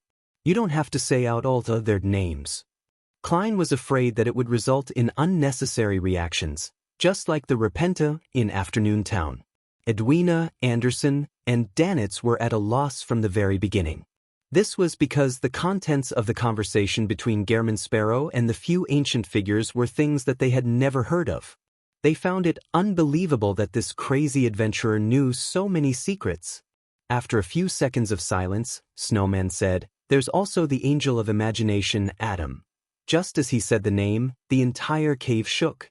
The familiar and crazy tyrannical aura rapidly descended. King of the North Ulysses had arrived. Chapter 699. Boss Fight. Lone soldier, Frunzier Edward, who was on guard by the cave's entrance, saw a massive figure descend from the sky just as he moved. It landed on a huge boulder covered in thick layers of ice. The wings, which were covered in a membrane of skin, weren't retracted as they continued spreading outward, nearly blocking out all the surrounding light. The illusory armored scales that resembled frozen ice and the violent, eerie blue dragon eyes were immediately reflected in Frunzier's eyes. He instinctively sensed danger as he raised his iron-black sword and leaped to the side, rolling far away from where he was standing. Almost at the same moment, King of the North Ulysses opened its mouth, silently spewing out a distorted icy blue flame towards the cave. It froze everything in its wake. Moments later, the icy blue flames produced a tidal wave formed from illusory light as they surged into the dark cave, sealing everything it passed in ice. The words, "Angel of Imagination, Adam," were still flashing across Klein's mind as he couldn't help but recall Emperor Rosel's description of the Twilight Hermit Order. Their mission was to revive the original creator, and they had a high-sequence beyonder of the spectator pathway among their ranks, or even the uniqueness. The means in which they summoned the members was through a true dream that connected the eastern and western ends of the continent. Furthermore, it had the characteristic of being detected upon being mentioned. But even so, he still instinctively reacted in response to the impending danger. He lunged sideways, dodging towards the uneven parts of the cave, attempting to use the rocks ahead to block the attack. However, the surging icy blue light was like a tidal wave that drowned every corner of the cave. It sealed everything, leaving no safe zones inside the cave. Seeing his surroundings turn into an icy cage, a gigantic, grayish-blue figure appeared before Klein's eyes. Grosel had stepped forward without a sound. He genuflected with his left knee, leaning his back forward as he stabbed the broadsword in front of him. Light that resembled the dawn of light bloomed as illusory walls formed to the left and right of Grosel, protecting everyone behind them. An icy blue, tidal wave surged over, splitting at the erect broadsword before colliding with the light of dawn on both sides. Everything in the mountain cave turned dark for Klein and company before a small source of light was restored. They could still see that the bonfire had been extinguished. It was especially dark with the dim rays of light outside attempting to tear through the layers of ice. At that moment, every inch of space in front of Grosel was frozen. The giant seemed to become a bug stuck in amber. Right on the heels of that, the sword which was embedded in the ground emitted a luster resembling the light of dawn. They mixed together, enveloping Grosel before turning into a hurricane of light that swept outwards. Silently, the layer of ice had a huge hole burned through it as it extended all the way to the cave's mouth. Grosel's grayish-blue figure had vanished from where he was. Elvish songster Ciadas, who hadn't had time to tie her head, held her bow and arrows. Embraced by the swirling gales around her, she charged out the cave without any delay. Dressed in an asymmetrical black coat, the Solomon Empire Viscount Mobit Zorost mumbled, "Don't be in a rush," or, "It's finally here," as he ran, following closely behind Ciadas. The ascetic, Snowman, stood up as well. He tapped his chest 4 times as though he was forming the shape of a cross. "May the Lord bless me." Amidst his hoarse and dry voice, he stepped onto the biting cold ice with his bare feet and ran out of the cave. Klein didn't hesitate either. He didn't draw his revolver, and he kept his hands empty. Together with Anderson, who was clenching Death Brachydion tightly, they ran into the hole in the ice. Dressed in a shirt with complicated patterns, Edwina Edwards looked at Danitz, who was trembling due to the aura of the high-level entity. She said with a gentle but emotionless tone, "Stay here." Having said that, the look in her blue eyes deepened. Gales howled around her, pushing her out of the cave. "Stay here." Danitz was stunned. He subconsciously surveyed his surroundings and saw the walls covered in frost and the completely extinguished bonfire. The cave was silent with him being the only one left. Danitz's trembling body slowly came to a stop as he turned Agape. However, he didn't say a word as he saw his captain's figure disappear from the cave's entrance. Outside the cave, Frunzier Edward, who had just rolled to avoid the first series of attacks, saw Ulysses spread its wings as it was about to leap into the sky, closing the distance between it and his party. He ensured his safety as he steadied his figure and pushed his left palm out diagonally. Immediately following that, he declared a statement in ancient Hermes. "Flying is prohibited here." Suddenly, the frost dragon's wings that blotted out the sky seemed to be weighed down by invisible objects weighing 100 times its body weight. It began flapping them with great difficulty. The King of the North immediately let out a furious roar as the loud sonic boom drilled into Frunzier's ears, making his stagger. With a whoosh, the pair of wings finally managed to flap, stirring up the snow and frost around it into the air. Although it was difficult on Ulysses' part, it eventually managed to fly. At that moment, disciplinary paladin Frunzier's expression turned solemn. He said a sentence constructed in ancient Hermes once again: "Violators will be punished."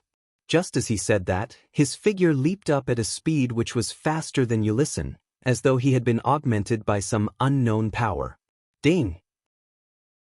Frunzier extended his body in midair as he brandished the iron-black sword in hand, striking down at the King of the North's neck with his posture speaking great certainty of a hit. A clear crack appeared on the crystalline armor plates as it spread slightly. However, this failed to make Ulysses bleed. The frost dragon didn't even feel the pain as its eerie blue eyes locked onto Frunzier, its expression cruel and tyrannical. It then lifted up its front claws while Frunzier remained in midair without any means of dodging. At that critical moment, a hurricane blew over, pushing the black-armored disciplinary paladin away, causing Ulysses' strike to swipe at air. Its strike caused an explosive boom despite the miss. Elvish songster Ciadas didn't hesitate to take action once she rushed out the cave, saving Frunzier immediately. Immediately following that, her hair flared up in violation of the laws of nature. They were distinct with swirling lightning bolts. She aimed her arrow at the large but slow, flying target in the sky, King of the North, before firmly pulling back the arrow. The sky turned dark, as though dark clouds had gathered as lightning bounced through them. Unable to fly smoothly due to the disciplinary paladin's influence, Ulysses suddenly pulled back its wings, swooping down at Ciadas like a high-speed train. At that moment, a grayish-blue figure that left one feeling safe had appeared in front of the King of the North's trajectory. Grozel genuflected once again, plunging the broadsword, which was unusable by human hands, in front of himself. Dawn-like light surfaced, forming an invisible, impenetrable wall. Boom! The collision between the frost dragon and Grozel was like a terrifying explosion. It shattered the layers of ice around them, pushing them outwards. Grozel failed to keep his footing firm as he flew out like a ball, tumbling past Ciadas before slamming loudly into the mountain wall. A huge amount of snow and ice stalactites crashed from above, nearly causing an avalanche. As for Ulysses, it wasn't sent retreating. It remained standing in its original spot. Having had its swooping attack interrupted, its hind legs were in the ground as its body leaned forward. It shook its neck before aiming its open mouth at Ciadas. The Solomon Empire's noble, Mobit Zoroast, had long arrived beside Ciadas. Upon seeing this, he hurriedly extended his right hand and rapidly turned his wrist. Ulysses forgot what it was doing despite having its mouth completely open. It stood there in a daze without continuing its attack.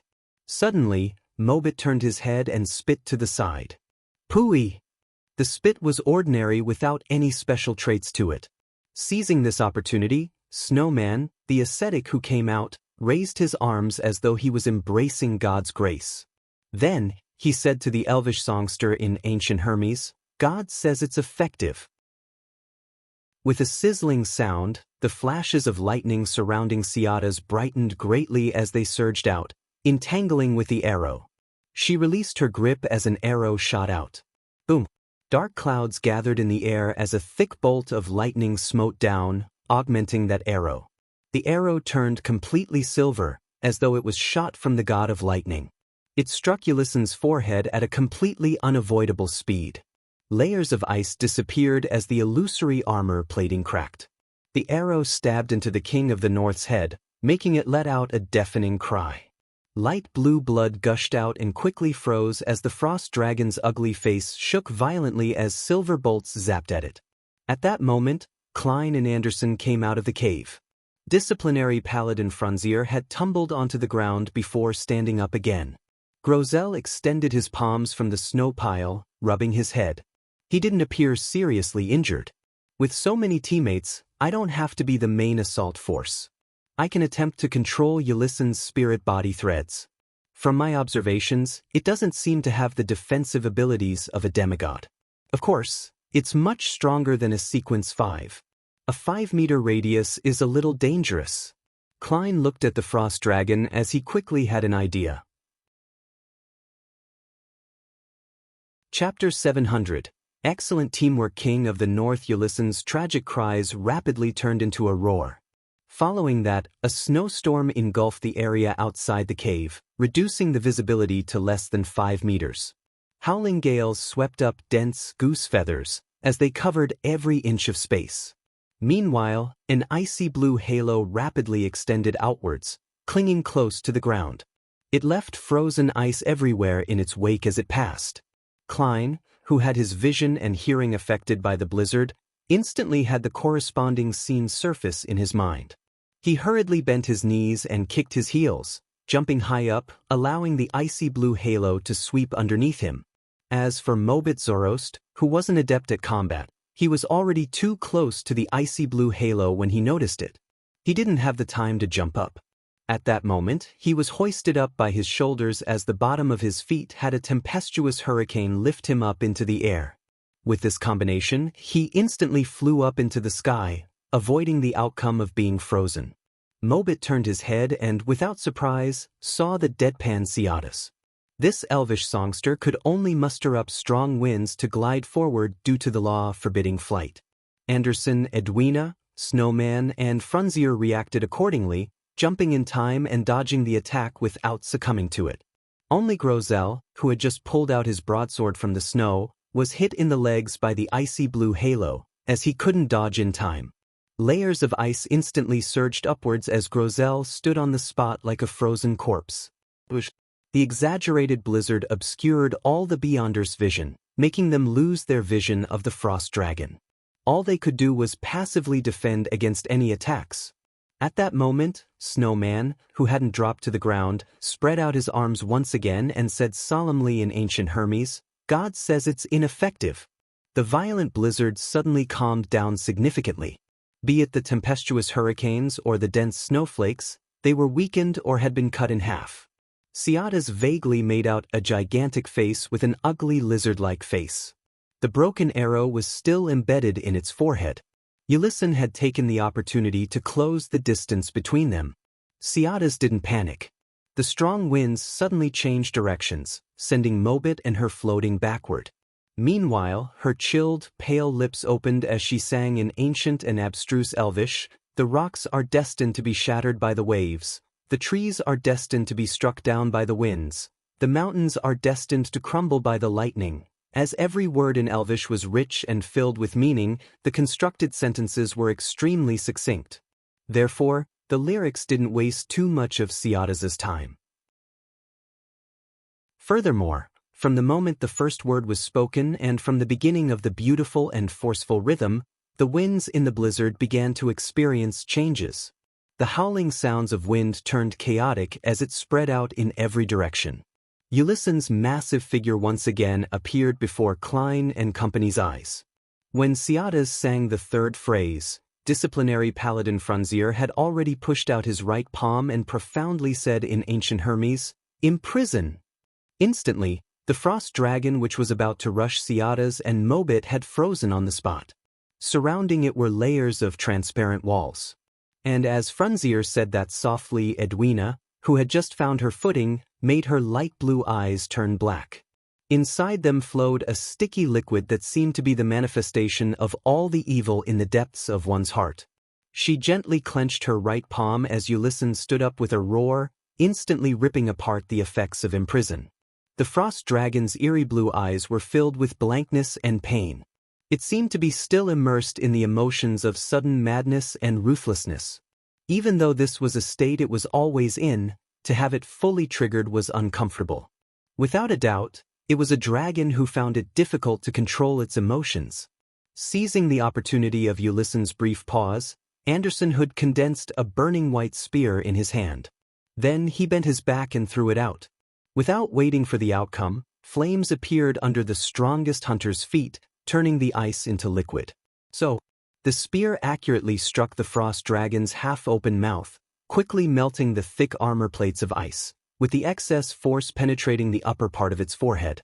Ulysses let out another tragic cry as its hind legs stomped backward, sending its body lunging forward.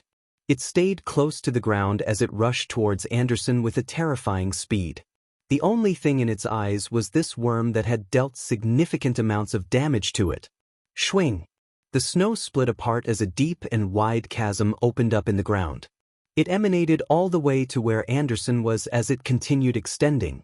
Bang! With its terrifying inertia, the frost dragon slammed into a boulder covered in thick ice, shattering its outer shell and cracking its interior. If Anderson had collided with it, the strongest hunter was bound to turn into meat paste. Even being brushed was likely to lead to his death. However, in a particular spot in the chasm where Anderson was originally standing, there was a dark hole that led straight down. It was just enough for a person to burrow in. But a hand held onto the hole's entrance. Through the exertion of force, the strongest hunter with disheveled hair jumped out. After he threw the burning spear, he didn't dodge in panic. Instead, he directly used his beyonder powers to melt the snow beneath his feet, and he burned the underlying soil. Silently, he created a hole that wasn't too deep. Following that, he sank himself into it by crouching, perfectly dodging the King of the North's charge. At that moment, a pure beam of light descended and struck Grosel, quickly melting the ice encasing him. Snowman had used an offensive blow to remove the restrictions placed on the giant guardian. With the explosive light of dawn, Grosel raised his broadsword and charged to the frost dragon with wide strides before cleaving down wildly. Bang! Bang! Bang! Grosel was only a meter shorter than Ulysses' non-humanoid form. His strength was equally ridiculous. As he clashed repeatedly with Ulysses' front claws, occasionally wavering and retreating at times, he quickly recovered by taking a step forward and engaged his opponent. With the giant guardian occupying the frost dragon's attention, the others reacted accordingly with relative composure. Snowman maintained his spread arms as a sun-like halo appeared around him. It quickly spread outwards, warming up all his companions and giving them immense courage. Furthermore, he carefully ensured that it avoided the King of the North. Not far from him, Ciata's hair flared up as she drew her bowstring. She shot out arrows that appeared to be formed by wind blades or lightning. Due to the massive target, every single one of her arrows had hit her target. Furthermore, all of the arrows struck the same spot, the frost dragon's shoulder.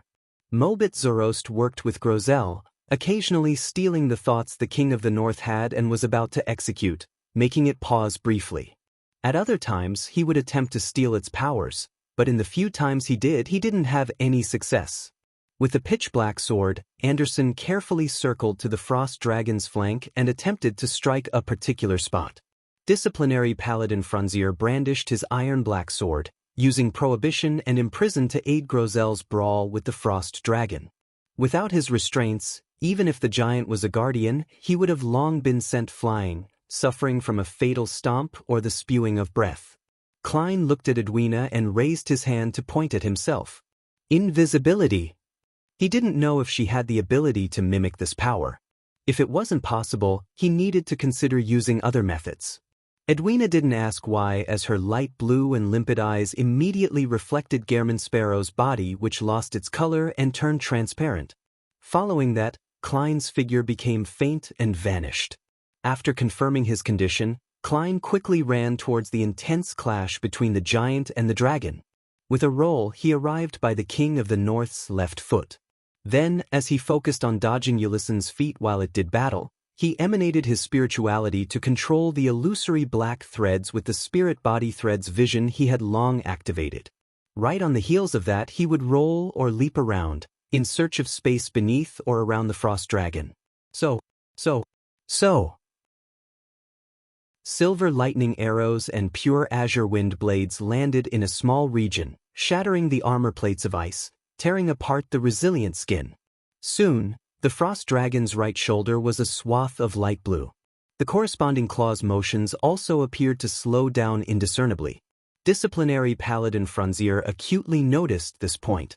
As he dodged the icy blue breath, he pointed in that direction and declared in ancient Hermes, "Death!" With a bursting sound, the blue blood flowing from Ulyssen's right shoulder instantly dried up, and the tear allowed its translucent bones to be seen.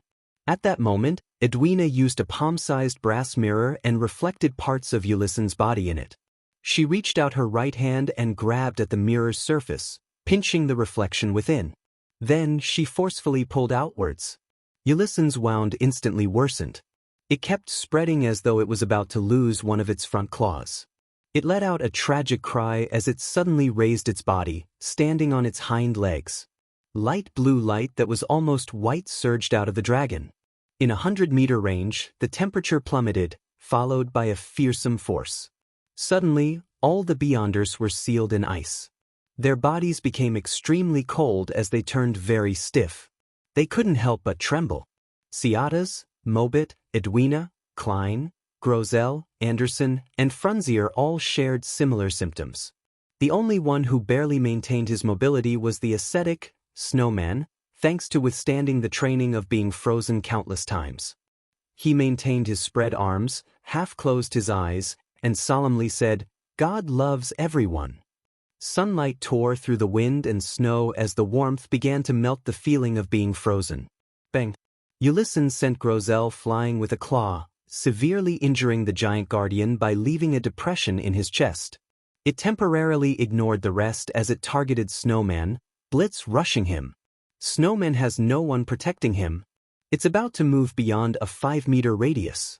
Klein watched this scene, feeling somewhat numb.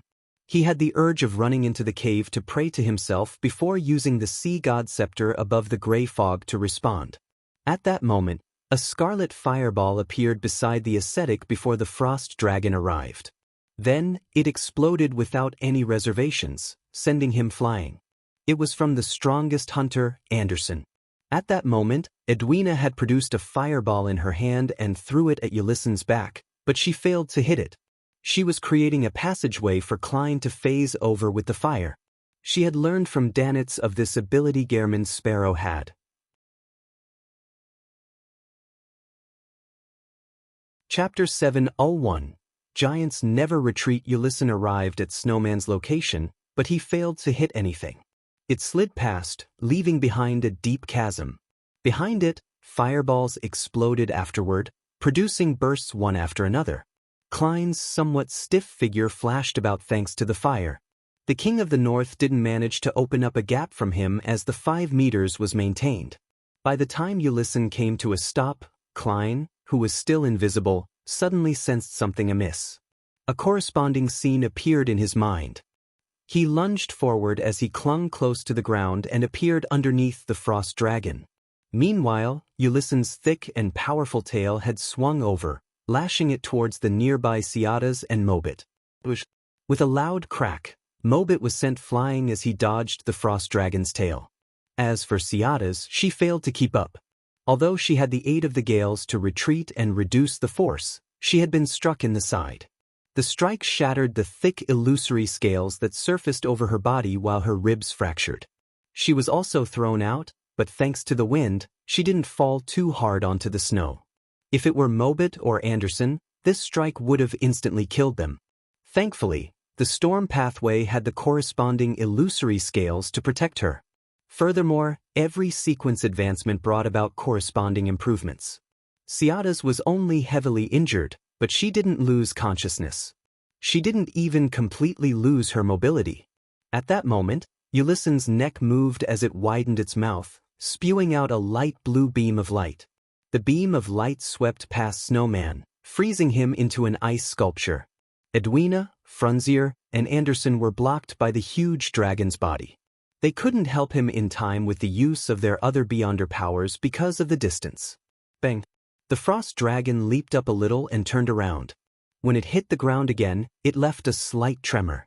At that moment in time, it was clearly in a terrible state. The crack on its right shoulder was abnormally nasty. Although the frozen light blue liquid barely stopped the wound from worsening, its corresponding claw was nearly maimed and could hardly be used.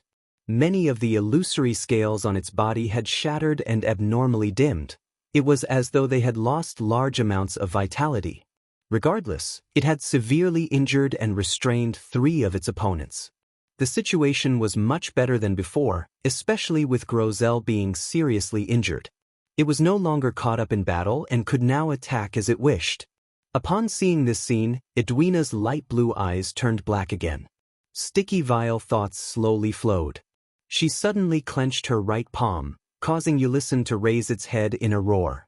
It was an excruciating pain as light blue liquid flowed from the corner of its eyes and mouth. At that moment, the only thought on the frost dragon's mind was to purge the emotional disturbance from its spirit body. Taking the opportunity, Edwina's eyes lit up and turned extremely pure. The light of dawn around her had quickly materialized into a sword. She wanted to play the role of a guardian to fend off the King of the North. She believed that Gehrman Sparrow definitely had his reasons for staying by Ulysses' side while being invisible. All he needed was time. At that moment, a figure enveloped in the original light of dawn had charged at the frost dragon. It was none other than the giant, Grozel. His chest had sunk in. His grayish-blue skin was pale, and the broadsword in his hand had web-like cracks. However, he still bravely faced his enemy. Grozel cleaved at his target like he was burning up his life, emitting light and warmth. Giants never retreat. Amidst his roar, Grozel parried the frost dragon's repeated blows, and he managed to dodge the ice-blue breath in time due to its maimed front claw. Imprison! Frunzier ran over and began to restrict the King of the North's actions. Edwina also worked in tandem with him. Once Ulysses' rage allowed it to escape the restraints, she triggered its emotions again, allowing the restriction to continue and prevent the charge from happening again. At this moment, Anderson switched between throwing burning white spears and fireballs. Again and again he dealt severe damage to the frost dragon. After Mobit managed to catch his breath, he continued stealing its thoughts or powers, stopping the frost dragon's attacks. Ulysses attempted to spread its wings a second time. It flew into the air a second time, sending snow flying, but with Frunzier adding another flight restriction, it could only give up when it sensed the difficulty in doing so. Klein, who kept switching positions by its feet, gained a deeper control of its spirit body threads. It had long reached the 20-second threshold, but he failed to achieve success. This was because the King of the North's spirituality was extremely potent. After a while, there was a clang. Grozel's broadsword was tainted by the frost dragon's breath as he was struck by its claw. The former shattered completely, turning into countless fragments as they flew everywhere. With sputtering sounds, the invisible walls in front of Grozel reached their limit as they let through several fragments that impaled his head and chest. Frunzier, who was similarly nearby, failed to dodge in time. The side of his armor collided with the fragments as his side was mangled. Giants never retreat. Grozel roared loudly once again. The light of dawn radiated from him once again as a sword made of pure light appeared in his palm. As the dark red blood on his face flowed, he parried the frost dragon's strike. At that moment, Klein was flicking the spirit body threads before he finally saw the opportunity to achieve initial control. 3 seconds. 2 seconds. 1 second. Ulysses' actions instantly froze as all its joints seemed to grow rust. The frost dragon immediately became alert and sensed that the source of the danger came from beneath it. Seizing the moment before its thoughts came to a complete halt, it instantly made the decision to sit down. It wanted to quash the despicable fella. Suddenly, its mind went adrift, having forgotten what it wanted to do. And about 20 meters away, Mobit Zoros's knees buckled as he sat strangely on the snow. Klein took the opportunity to move his feet, walking to the side of the frost dragon's hind legs at a decent speed. His invisibility was beginning to wear off. After all, the mimicked ability definitely couldn't compare with the original. He extended his hands halfway as his spirituality jumped, his actions akin to controlling a huge puppet. Bang. Ulysses, whose thoughts were already slowing down, finally recalled what it wanted to do. Its hind legs slowly bent as its hefty figure smashed downwards, but all it did was send snow and dust flying. No good. Have to do that. Thoughts flashed through its mind sporadically as its heart suddenly contracted, condensing a terrifying light blue halo. This was the beyonder power stemming from its life. It could create a cold hell. With this, Klein and company would completely freeze. If not for Snowman's experience and powers being capable of restraining that state, more than 1 or 2 Beyonders would have died. However, with it under Klein's control, everything Ulysses tried to do was clearly impeded. Edwina acutely noticed the source of danger which she previously had no idea about. Immediately, she clenched her right fist, detonating the Frost Dragon's strong emotions. The King of the North's figure trembled in slow motion as the light blue halo that it had just converged scattered out of control. It failed to interfere with its environment. Ah! The Frost Dragon's mouth slowly opened as it let out a stuttering cry. Ciadas stood up with great difficulty the moment she recovered a little.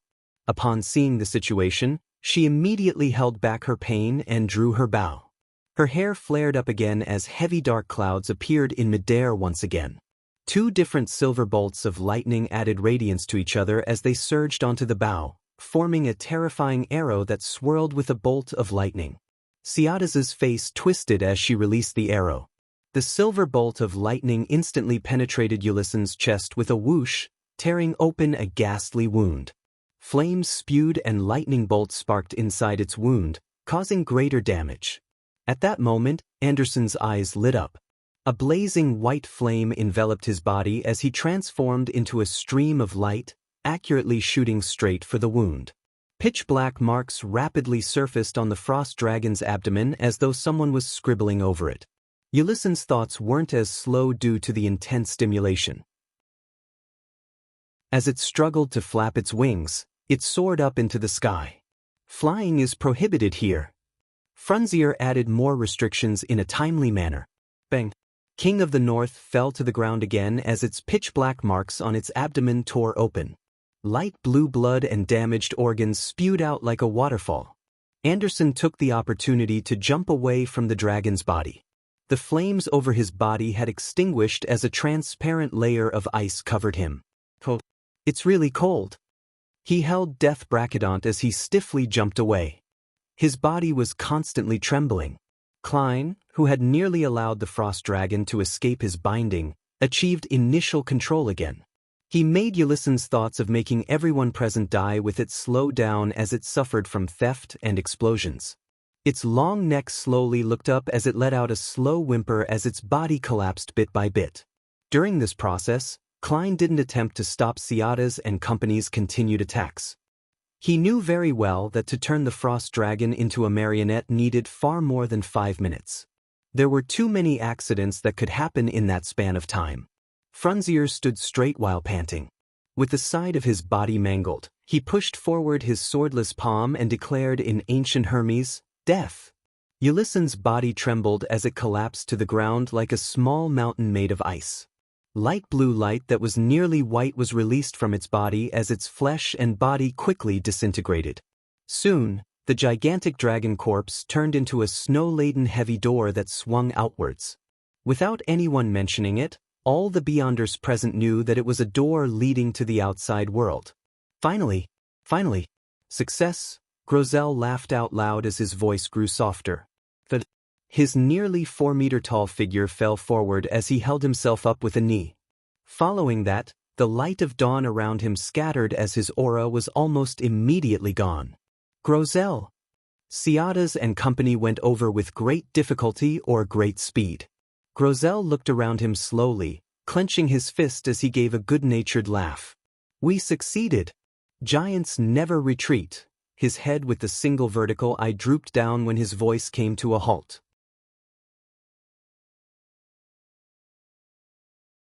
We have to leave as quickly as possible.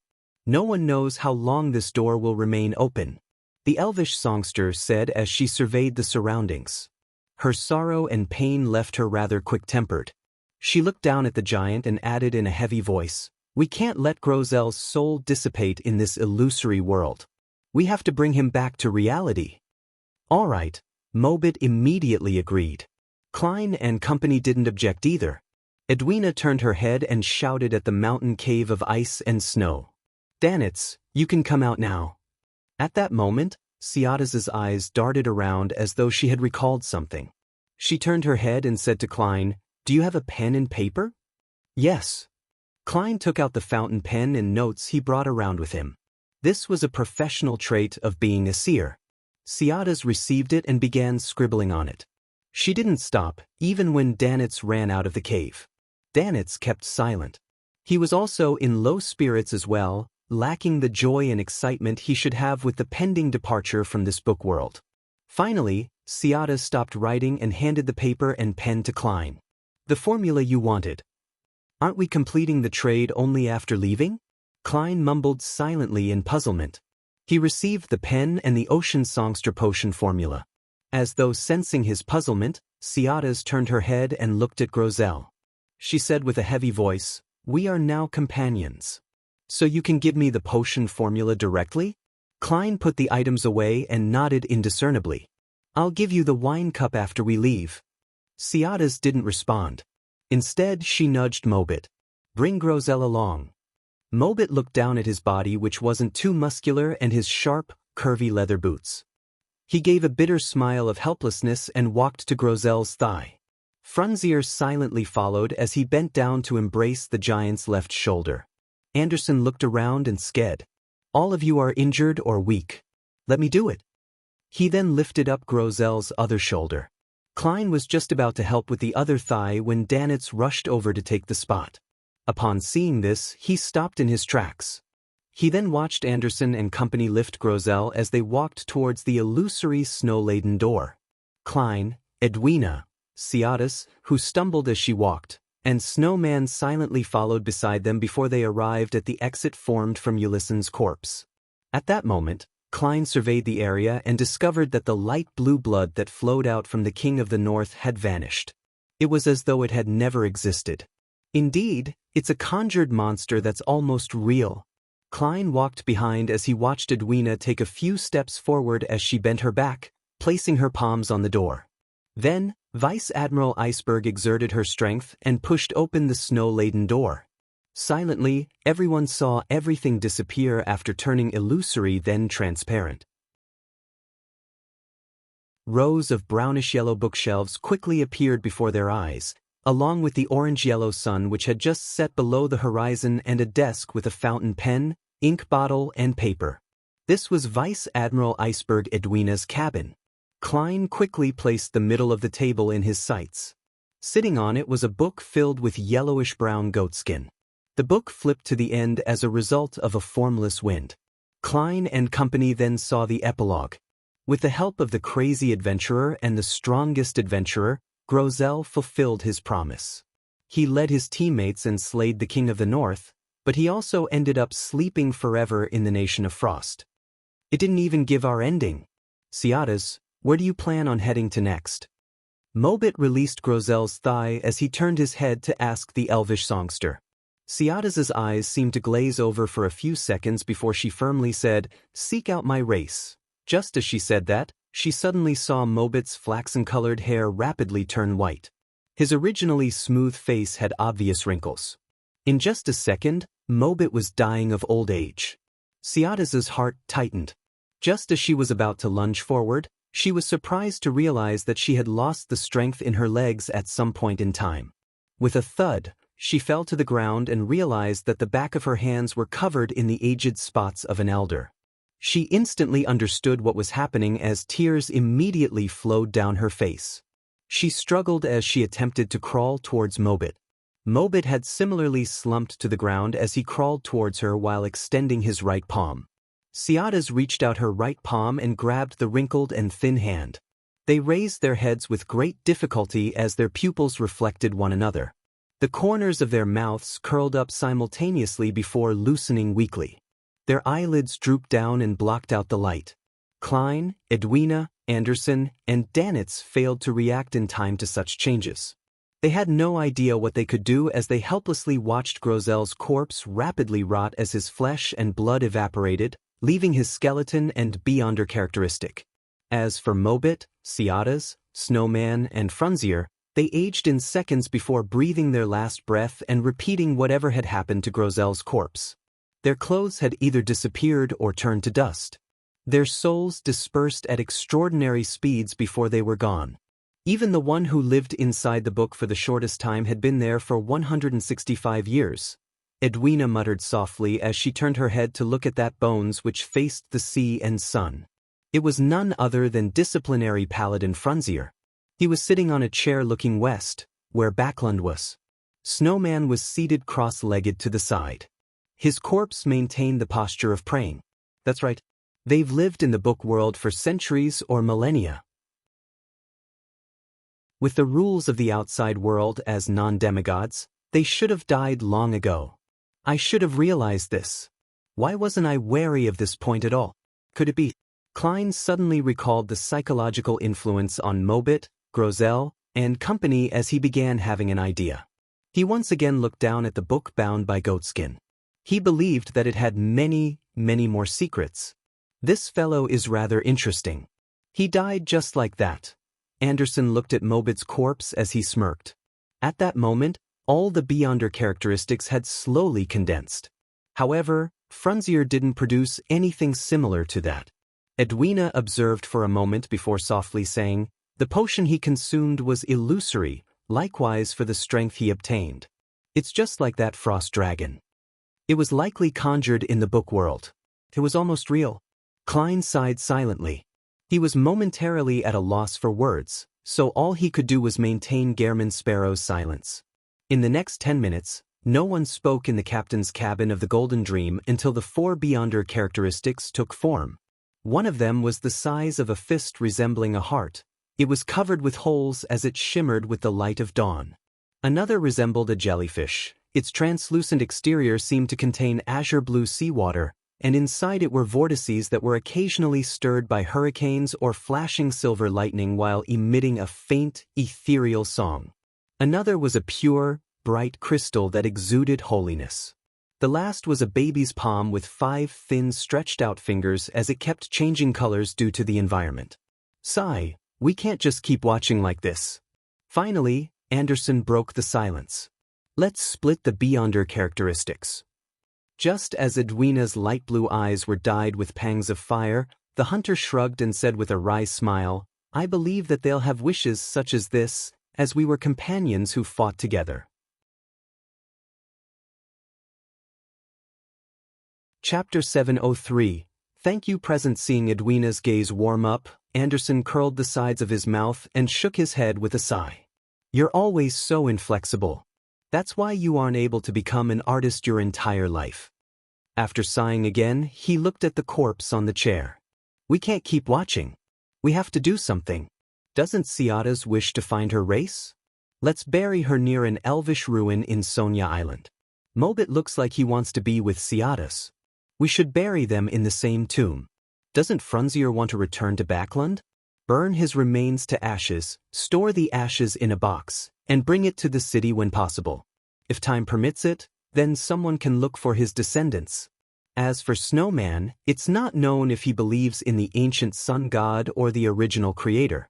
Who knows if the two are the same? To us it's the same. There's definitely no way to find the corresponding cathedrals or altars. Therefore, the only thing we can do is bury him beside Grozel. Grozel? He wishes to return to the Giant King's court, but that's a city in myths and legends. There's no way to find it in the real world. However, there are giant ruins in the northern and southern continent. We can bury him there and allow him to have a proper burial. Giant King's court?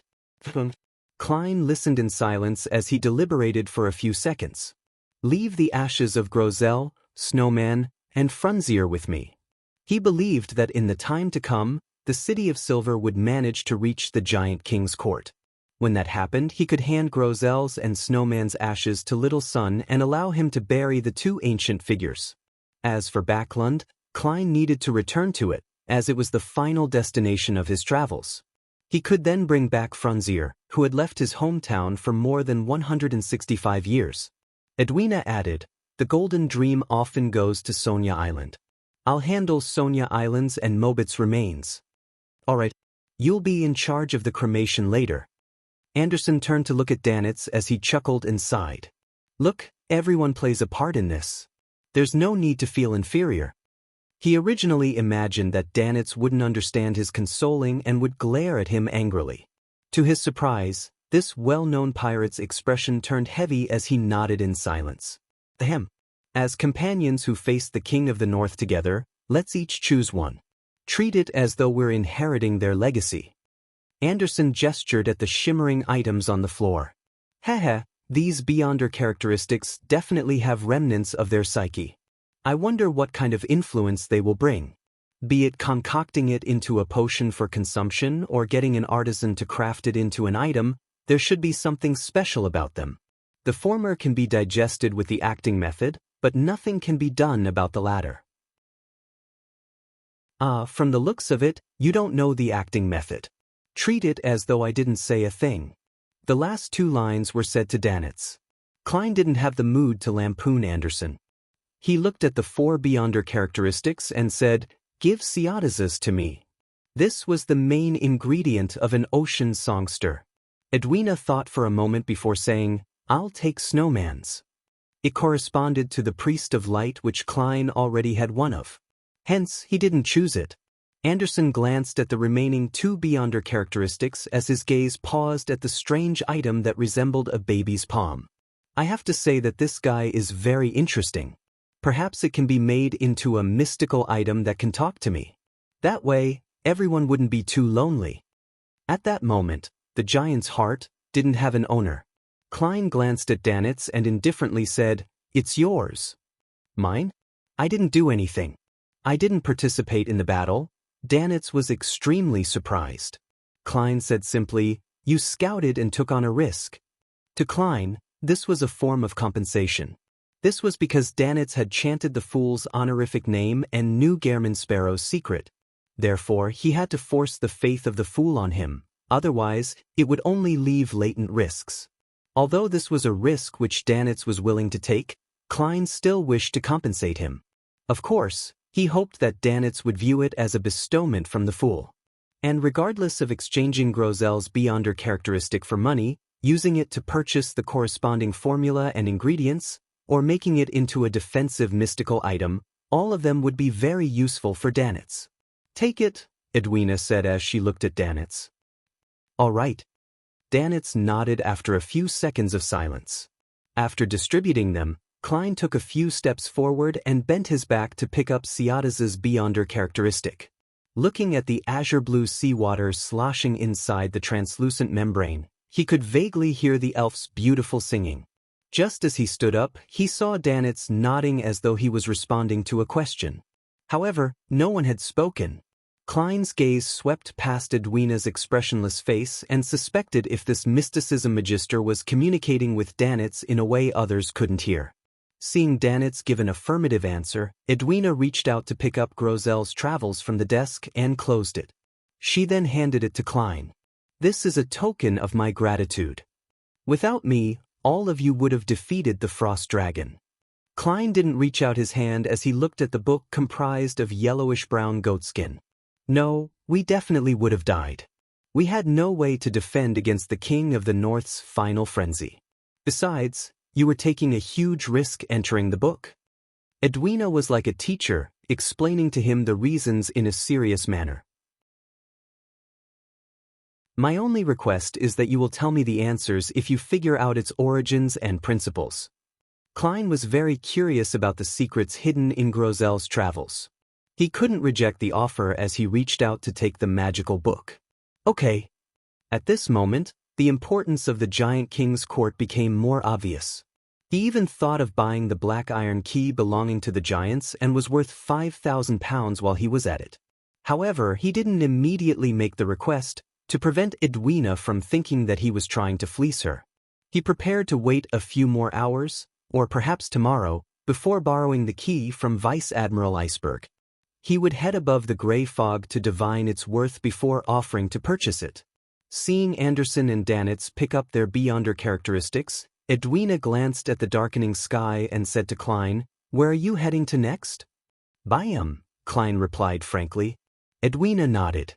"You can head there on the Golden Dream. We have plenty of rooms." Klein nodded indiscernibly as he agreed. Who wouldn't want a free ride? After dealing with the remains and cleaning up the captain's cabin, Edwina walked to the door and opened it. There were gasps of pleasant surprise as the mood in the corridor turned jubilant. "All right, it's fine now." Edwina looked around as a smile formed from her cold expression. The crew cheered loudly, making Anderson stroke his chin and frown. "It's more exaggerated than I imagined." Without a doubt, his words were drowned by the ebullient cheers. After everything came to an end, Klein and Anderson left the captain's cabin under Danitz's lead and headed for other rooms on the same level. Half turning his body to look where they were, Anderson suddenly sighed. "Is that it? Although we didn't get to know each other for more than half an hour, people who fought alongside you often leave a deep impression. But to think they suddenly died in a baffling manner. All of them." Klein was silent for 2 seconds before saying, "This world is filled with baffling deaths to begin with." "That's right." Anderson immediately smiled. "That's why optimism is needed to enjoy life. If I were to face death one day, I'll definitely be composed and cool, not losing my elegance at all. I would face it in the most handsome manner possible." "Don't raise flags for yourself." Klein didn't say a word as he entered the room Danitz opened for him. Anderson took the room beside him. In the room, Klein stood at the window as he silently watched the darkening sea for nearly 10 minutes. Then he entered the bathroom, took 4 steps counterclockwise, recited the incantation, and went above the gray fog. Sitting at the high-back chair of the Fool, he conjured the world's figure and made him make a praying pose. "Honorable Mr. Fool, please inform the Sun that I've obtained the Sequence 6 notary potion formula he wants. I also have clues to the Priest of Light formula and main ingredients. He can delay payment by putting it on credit and pay for it in the future." Klein was doing this to prepare for his advancement to Sequence 4. The City of Silver had rich resources, so it was possible that particular main ingredients or difficult supplementary ingredients that were hard to come across would exist over there. Therefore, with him in no rush to get anything, he planned on letting little Sun owe him. The reason why he didn't say that he had obtained the main ingredients and potion formula for Priest of Light was because he felt that it was too exaggerated. He planned on telling him once little Sun was more or less done digesting the potion. After checking the conjured scene twice, he transmitted it into the crimson star representing the sun as a stream of light. Afternoon Town. Having just finished patrolling the periphery of the newly established camp, Derek's vision suddenly blurred, and he saw an endless gray fog and an indistinct figure praying inside a dark red glow. Immediately following that, he heard the world's voice and learned that his notary potion formula had been acquired. Mr. World's efficiency is really high. It's the exact number of days that he promised. Furthermore, he even got clues to the Priest of Light potion formula and main ingredients. Derek felt joy after a moment of alarm. He couldn't help but admire the world, wishing that he would possess similar strength and styles in the future. Above the gray fog, the world made another prayer after Mr. Fool confirmed that there weren't any problems with the Ocean Songster potion formula. "Honorable Mr. Fool, please inform Mr. Hanged Man that I've already obtained the Ocean Songster's potion formula and the corresponding main ingredient. I'll give it to him during the next tarot gathering. Please get him to consider what he would like to provide in exchange."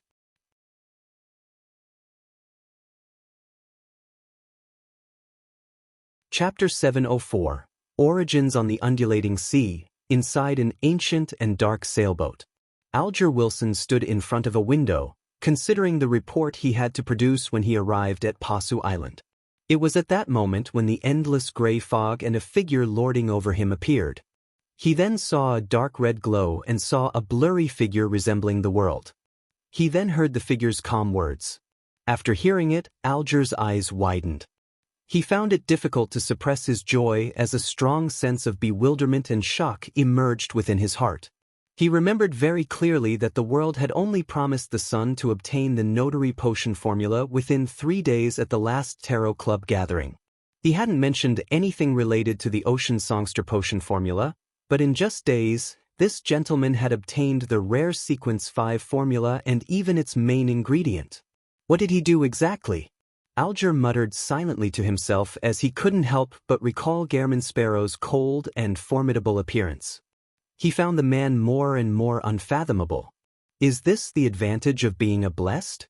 Yes, I just received the news yesterday that Gairman Sparrow boarded the Future last week in Nas.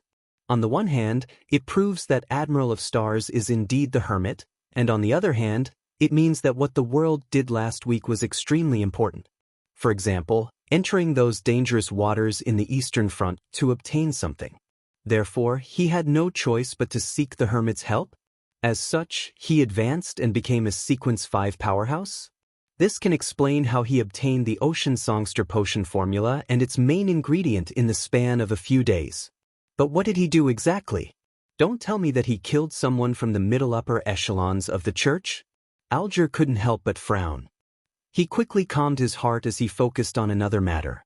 Although instantly obtaining the formula and main ingredient delighted and excited him, making him feel that becoming a Tarot Club member was a turning point in his life, he still needed to pay for it. What can I give the world? Alger fell into deep thought, depressed to realize that he didn't have any items or money of equal value. He subconsciously paced about his window. Above the gray fog, the busy world vanished as Klein cast his eyes on Grozel's travels, which he had brought above the gray fog.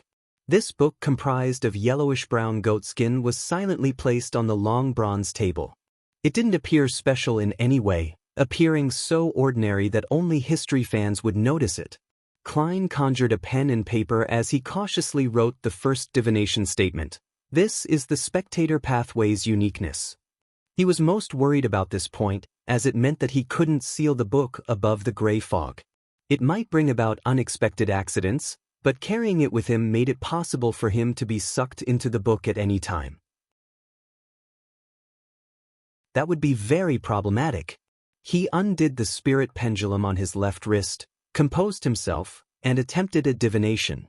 When he opened his eyes, the topaz pendant was spinning counterclockwise. It meant a negative result. From the looks of it, this strange book isn't the spectator pathway's uniqueness. Then, there's no need to be too afraid. Klein thought for a few seconds before divining if Grozel's travels was the corresponding item of the spectator pathway's sequence 1 or 2. To his surprise, the divination ended in a failure. He thought for a long while before penning a new divination statement. Its origins. The reason why Klein dared to do such a divination was because he knew very well that the spectator pathway's sequence 0 had long perished. There was a high chance that the uniqueness was in the hands of the Twilight Hermit Order. Therefore, the chances of him having to face a real god was negligible.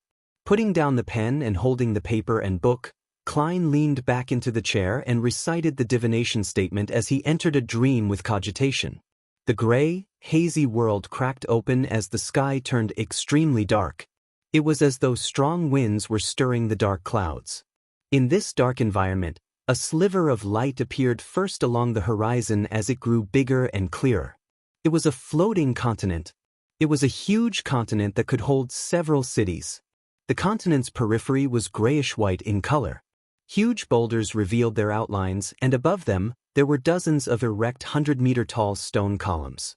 They either stood independently or propped up magnificent ancient palaces. Dragons of different colors, grayish-white, scarlet-red, yellowish-bronze, as well as some made of ice, were flying over the continent and the one-of-a-kind city. At times, they would land on a stone column to rest as they overlooked the land. At other times, they would enter the opulent palace and vanish from Klein's sight. Among them, the smallest one was about the size of King of the North Ulyssen. The biggest spanned 100 meters. The scene quickly zoomed in as a palace with a height of over 200 meters occupied Klein's vision. Its interior had stone columns erected, propping up a dome. The space was so large that it allowed any dragon to move freely within. The camera kept moving inward, and soon, Klein saw a book made of yellowish-brown goatskin. Its cover was blank as it floated in midair. Compared to its surroundings, it was amazingly small. Right behind the book, a large shadow appeared. Just as the shadow's silhouette was outlined, Klein felt his thoughts instantly explode. His eyes spewed out with blood as his ears were left with 2 black holes. His mouth and nostrils had white matter stained with blood spew out from them. The mysterious space above the gray fog gently trembled as it pacified everything. Klein quickly recovered as he gritted his teeth and rubbed his head. It hurts. It freaking hurts. It's in no way inferior to the eternal blazing Sunday. I didn't even discern his looks or gain any knowledge. Was he, dragon of imagination, Ankwelt? According to Little Sun's information, he had perished at the end of the second epoch.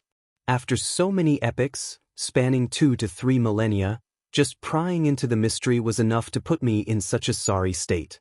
If not for the gray fog's screening and assistance, I would have died immediately.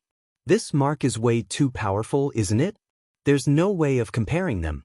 Its damage is inferior to the previous encounter with the eternal blazing sun, but one had died long ago, while the other is still alive. It just begs the question if the ancient gods are stronger than the real gods of the present day. Using nearly a minute to recover from the pain, Klein recast his gaze on Grozel's travels. He tapped the mottled table's edge and muttered silently, "This book's author is Dragon of Imagination Ankwelt? A book written by an ancient god. A storybook that can automatically deduce the ending? What is his goal?"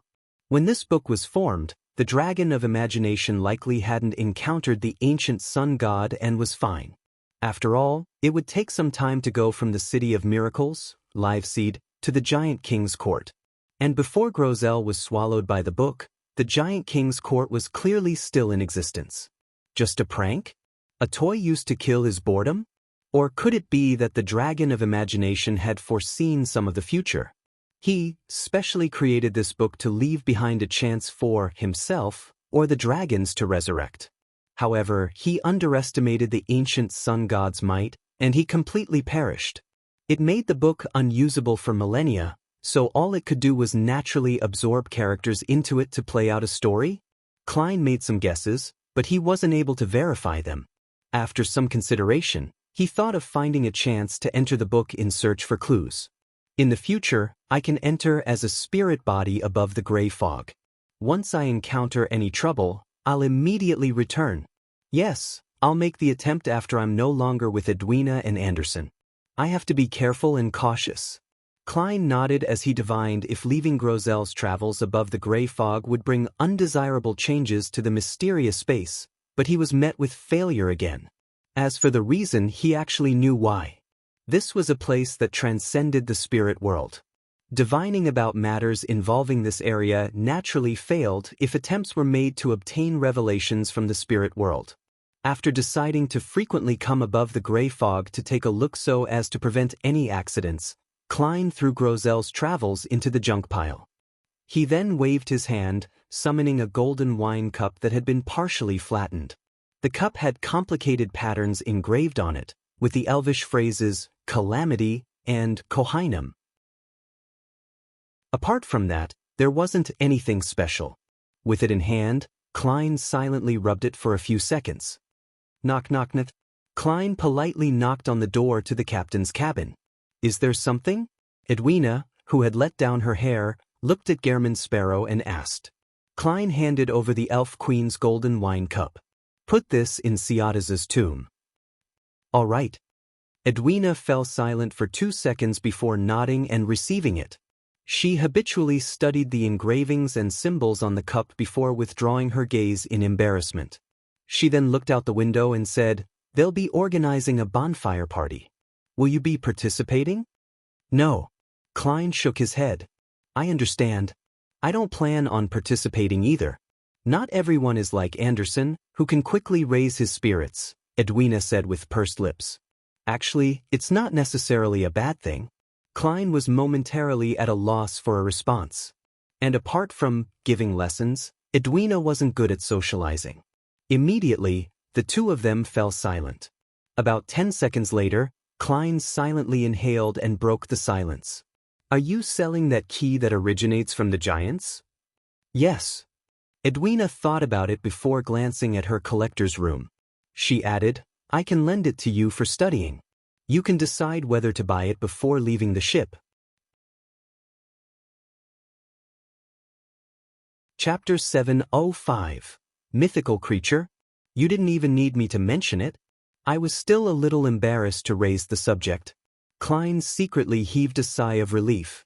After considering Sparrow's persona, he calmly said, I do not take advantage of others. Just as he said that, he felt a little regretful. He was afraid that Vice Admiral Iceberg would really change her mind. Edwina's light blue eyes moved slightly as she said, the only condition is that you have to tell me the answer to anything you figure out. Phew. Klein didn't harp on the issue as he nodded. Okay. About a minute later, he carried an iron-black key the size of a heptacord. And at that moment, there was a series of fervent singing from the deck. Your eyes are so mesmerizing that it feels like the light from dawn. When night comes and the sun has gone down, I almost start feeling melancholy, fervently awaiting your light. Oh, your eyes are so mesmerizing that it feels like the light from dawn. Klein subconsciously went to the window and looked out. He saw that the bonfire had already been lit, and the Golden Dream's crew, that had nothing to do on their hands, were gathered around it. They were either roasting meat or fish as they guzzled beer. Otherwise, they would be dancing a rather random but lively dance alongside singer Orpheus's singing. It was a very merry atmosphere. The oily roasting exuded a tantalizing aroma that wafted upwards. Klein saw that Anderson Hood was also among the pirates, drinking in high spirits and eating happily. From time to time, he would shout a few words and say a joke, as though he was already a member of the Golden Dream. He was no longer ostracized like before. Instead, Danitz didn't appear among them. At the very least, Klein didn't see him near Iron Skin or Barrel. As long as he doesn't provoke others, Anderson is rather good at socializing. This might be the intelligence-gathering powers of a conspire? Yes, he might have transferred the hatred onto me. I wonder if Danitz will work hard after what happened. If he can improve himself and acquire greater strength, then as the fool, I wouldn't only have myself as a subordinate. I don't have to always appear as a trinity. Haha, this secret existence of mine finally has a real believer, someone I can directly order to do things, even though it's only limited to Danitz. I have to say, it's still quite pathetic. As Klein reflected over the matter, he prepared a ritual to sacrifice the giant's key above the gray fog. At that moment, his spiritual perception was triggered as he instinctively activated his spirit vision and looked to the side. White bones were thrown up as they materialized into the messenger with black flames in its eye sockets. Half of the messenger's body was in the lower deck, so it was nearly level with Sparrow without tearing through the ceiling. However, the palm holding the letter remained huge, as though it could easily wrap it around Klein's head. Mr. Azek was quite quick to reply this time. As Klein politely nodded, he received the letter and unfolded it. Just as he was about to read its contents, he suddenly realized that the skeleton messenger remained standing there. It didn't vanish once it delivered the letter. Is there something? Klein asked in surprise. Just as he said that, an idea flashed through his mind as he quickly added, if there's a need to reply, then I will summon you again. The skeleton messenger's huge head nodded as its body collapsed like a waterfall before returning to the underworld. Ma'am, Rionette Tynker previously waited for me to give a reply, same for the skeleton messenger this time. Is this some new regulation the messenger world has enacted? Pooey! There's no such thing as a messenger world. They're all individually summoned, and most messengers are just doing it part-time. Yes, the skeleton messenger gave me an aggrieved feeling. Klein shook his head without much thought before focusing his attention on Mr. Azek's letter. To put it simply, attaining godhood begins from the moment one advances to sequence 4. It's a slow process of evolution towards a mythical creature. This process comes to an end at sequence 2. Therefore, there is a qualitative difference between an angel and a saint. In ancient times, the former are even called subsidiary gods. Every demigod, including saints and angels, have their own mythical state. This is a non-human form which is a potpourri of complex knowledge, godhood characteristics, and secret symbols. Ordinary people will suffer tremendous damage from a simply glance, to the point of losing their minds. And as the demigod grows in strength, the damage only grows more potent and irresistible. Therefore, creatures at this level have to constantly control themselves to not expose this form, or just from their very existence alone, it can bring about a catastrophe to their surroundings. To demigods, one of the main traits of losing control is losing reason. When that happens, they will no longer be able to restrain their mythical creature form. However, a saint's mythical form isn't complete. There are clear characteristics of their original race. Strictly speaking, one is a true mythical creature only after they reach sequence 2. I wonder if the blood that Ma'am Hermit wants is the blood of a mythical creature in the true sense of the phrase, or if the criteria can be relaxed. I wonder if the placenta blood from Will Ossepton's birth counts.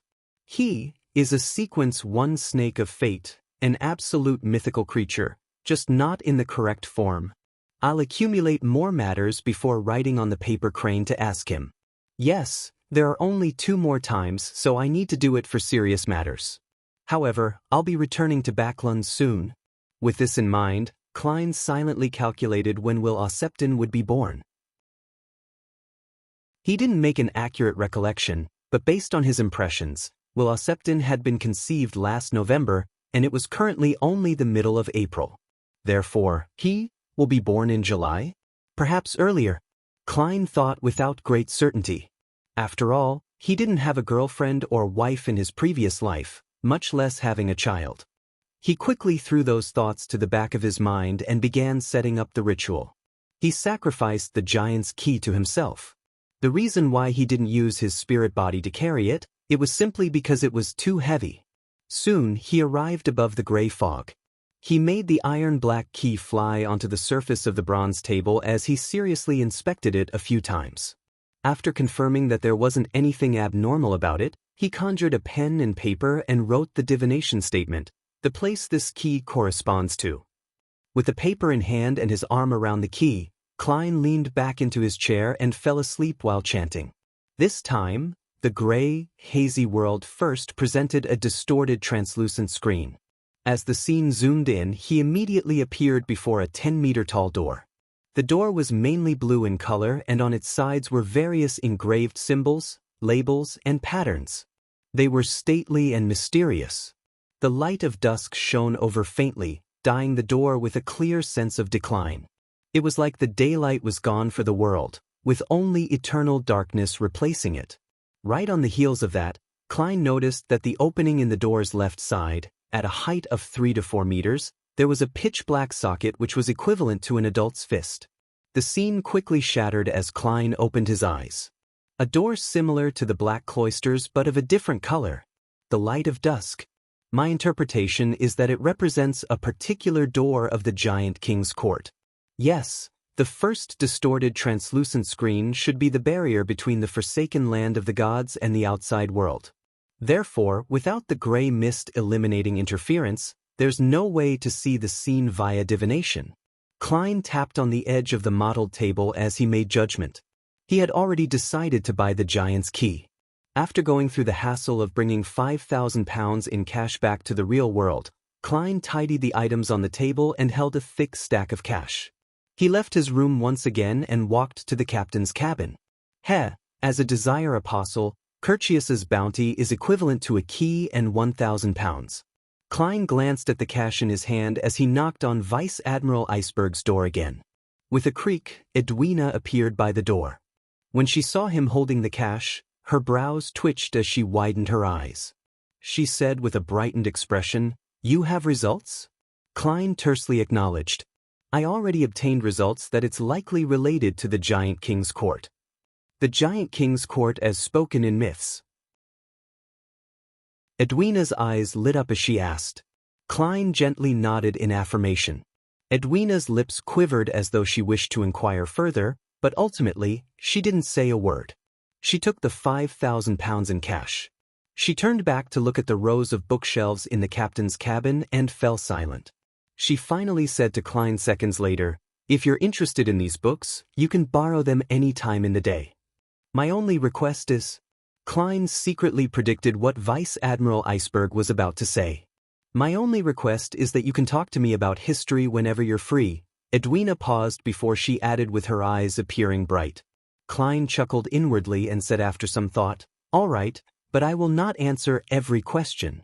Meanwhile, he silently prayed inwardly, "Let's hope Vice Admiral Iceberg's collection has methods to create higher-level charms." "No problem." The corner of Edwina's mouth twitched as her expression became livelier. "See you tomorrow." Klein took off his hat and pressed it to his chest as he bowed to bid farewell. Edwina also seriously returned the pleasantries. "See you tomorrow." Backlund. Iron Gate Street, outside Braveheart's bar. Emlyn White got off a carriage, pushed open a wooden door, and walked in. He was then triggered by the mixture of smells inside as he pinched his nose in contempt. He hadn't had much progress in the competition to hunt for the primordial moon believers. Therefore, he planned on heading to the Braveheart's bar, which Sherlock Moriarty often mentioned. He was there to find the rather informed black market arms dealer, Ian. The latter's name was acquired by Emlyn through other means. Chapter 706. That man turning his body to the side, Emlyn avoided a bulldozing drunkard. While swatting his clothes with a frown, he continued jostling towards the bar counter. During this process, he didn't seem to be doing anything, but the surrounding customers would always fail to touch him. Be it in terms of speed, agility, or his balance and coordination, he had reached a rather terrifying level. Finally, Emlyn arrived at the bar counter as he rapped the wooden counter. "Where's Ian?" The bartender glanced at him. Without a word, he kept his head low and wiped his glass cups. Emlyn stood there in surprise, wondering if he had done something wrong that earned him nothing. This angered him a little as he wished to reach out and yank the bartender out. However, he believed that such acts were lacking as a gentleman. He forcefully held down his emotions and looked around and discovered that everyone was drinking. With a thought, Emlyn experimented by saying, "A cup of Ormer red wine." The bartender's actions paused as he looked up and gave the handsome, black-haired, red-eyed man an odd look. "We don't have that available." This was the finest red wine in the world. The price was staggering. Emlyn wasn't dumb, and he could tell from the bartender's eyes that he had ordered something he shouldn't have. On careful thought, he said, "1 glass of Southville beer. 5 pence. The bartender finally lowered the cup and cloth. Emlyn took out a 1 solely note and said, "Keep the change." "Thank you." The bartender pointed left and said, "Ian is in card room 1. Emlyn immediately smiled, feeling happy and proud that he had resolved an actual problem. He didn't take the cup of Southville beer and, instead, turned around and walked straight to card room 1. He politely knocked on the door. "Please come on in." A rather adolescent voice sounded. Emlyn adjusted his collar and pushed open the door, only to realize that the scene inside was unlike what he had expected. He believed that since it was a card room, there would be a bunch of people surrounding a long table, playing games like Texas, but to his surprise, there were indeed about 8 people, but there weren't any poker cards. A piece of paper was placed in front of every participant as they seemed to be recording something. Apart from that, there were only fountain pens and multi-face dice on the table. Emlyn instinctively cast his gaze on the youngest person inside. It was similarly a handsome boy with red eyes. He looked about 16. "Ian?" Emlyn asked. Ian nodded with a smile. "That's me. Sir, is there something I can help you with? Or do you wish to join our game?" "Game?" Emlyn returned with a question. Ian chuckled. "Game. I don't enjoy playing cards or billiards, but something needs to be done when spending the whole day here. I gained some inspiration from Emperor Roselle's biography.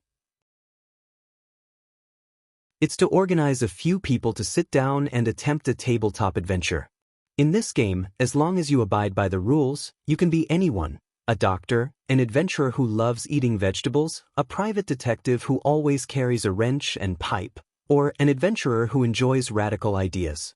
Together, they can head to some ancient castle and seek out the history hidden within, battling all kinds of monsters along the way. Sounds a little interesting.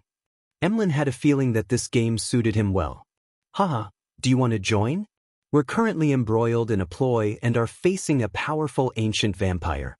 He appears to have a handsome face, but beneath his skin are boils formed from his boiling blood. Ian warmly invited him. Sanguine, thank you very much. Emlyn's expression twitched indiscernibly as he directly said, I have a mission for you. Alright, let's go to the room next door. Ian took his round hat and old satchel and stood up. The billiard room next door had no one in it.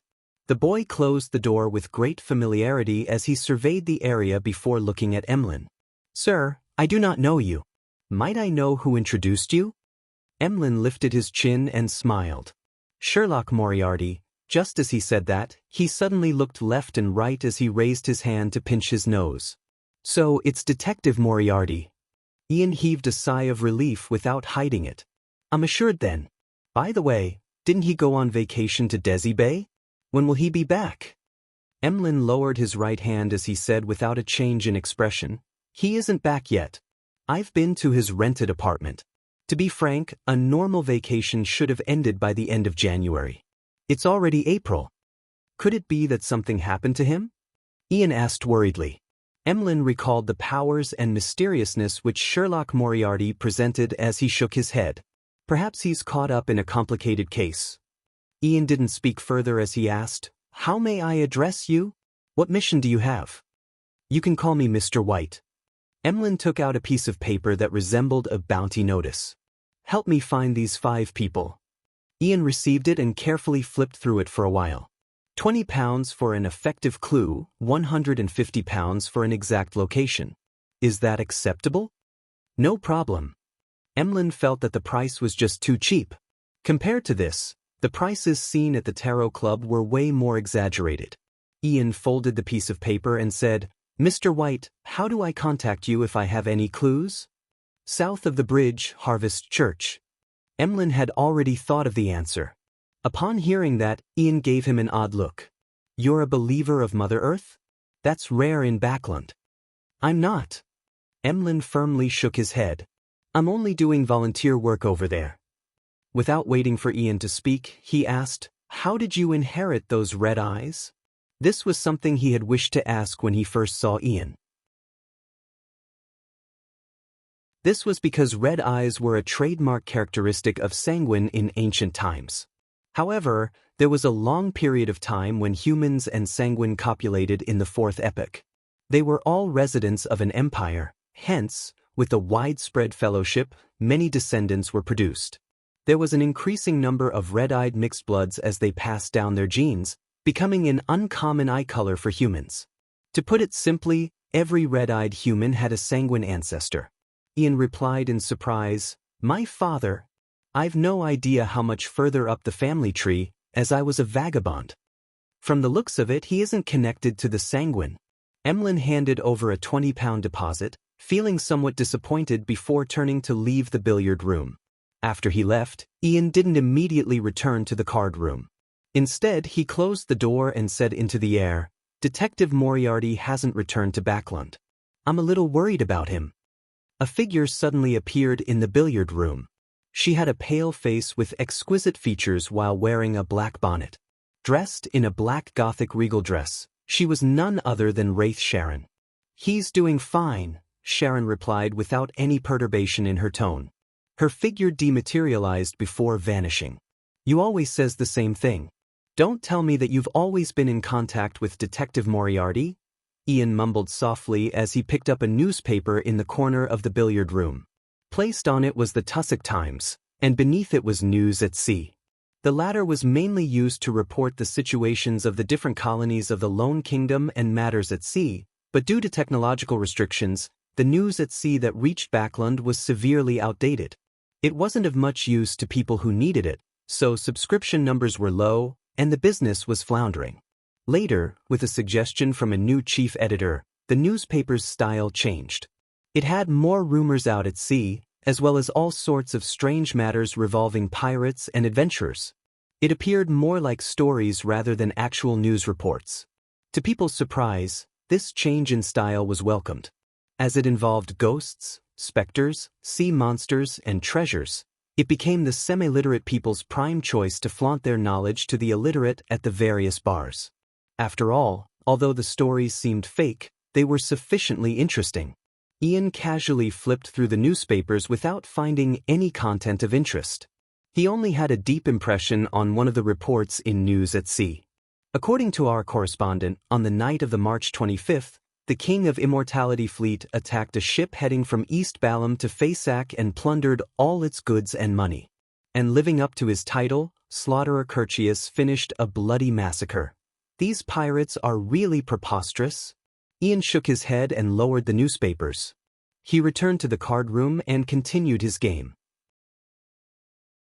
Outside the bar, Emlyn boarded a carriage and leaned onto the carriage wall as he watched the street lamps move past him. He pinched his nose again and silently muttered, "A wraith? This arms dealer sure is resourceful. Not bad."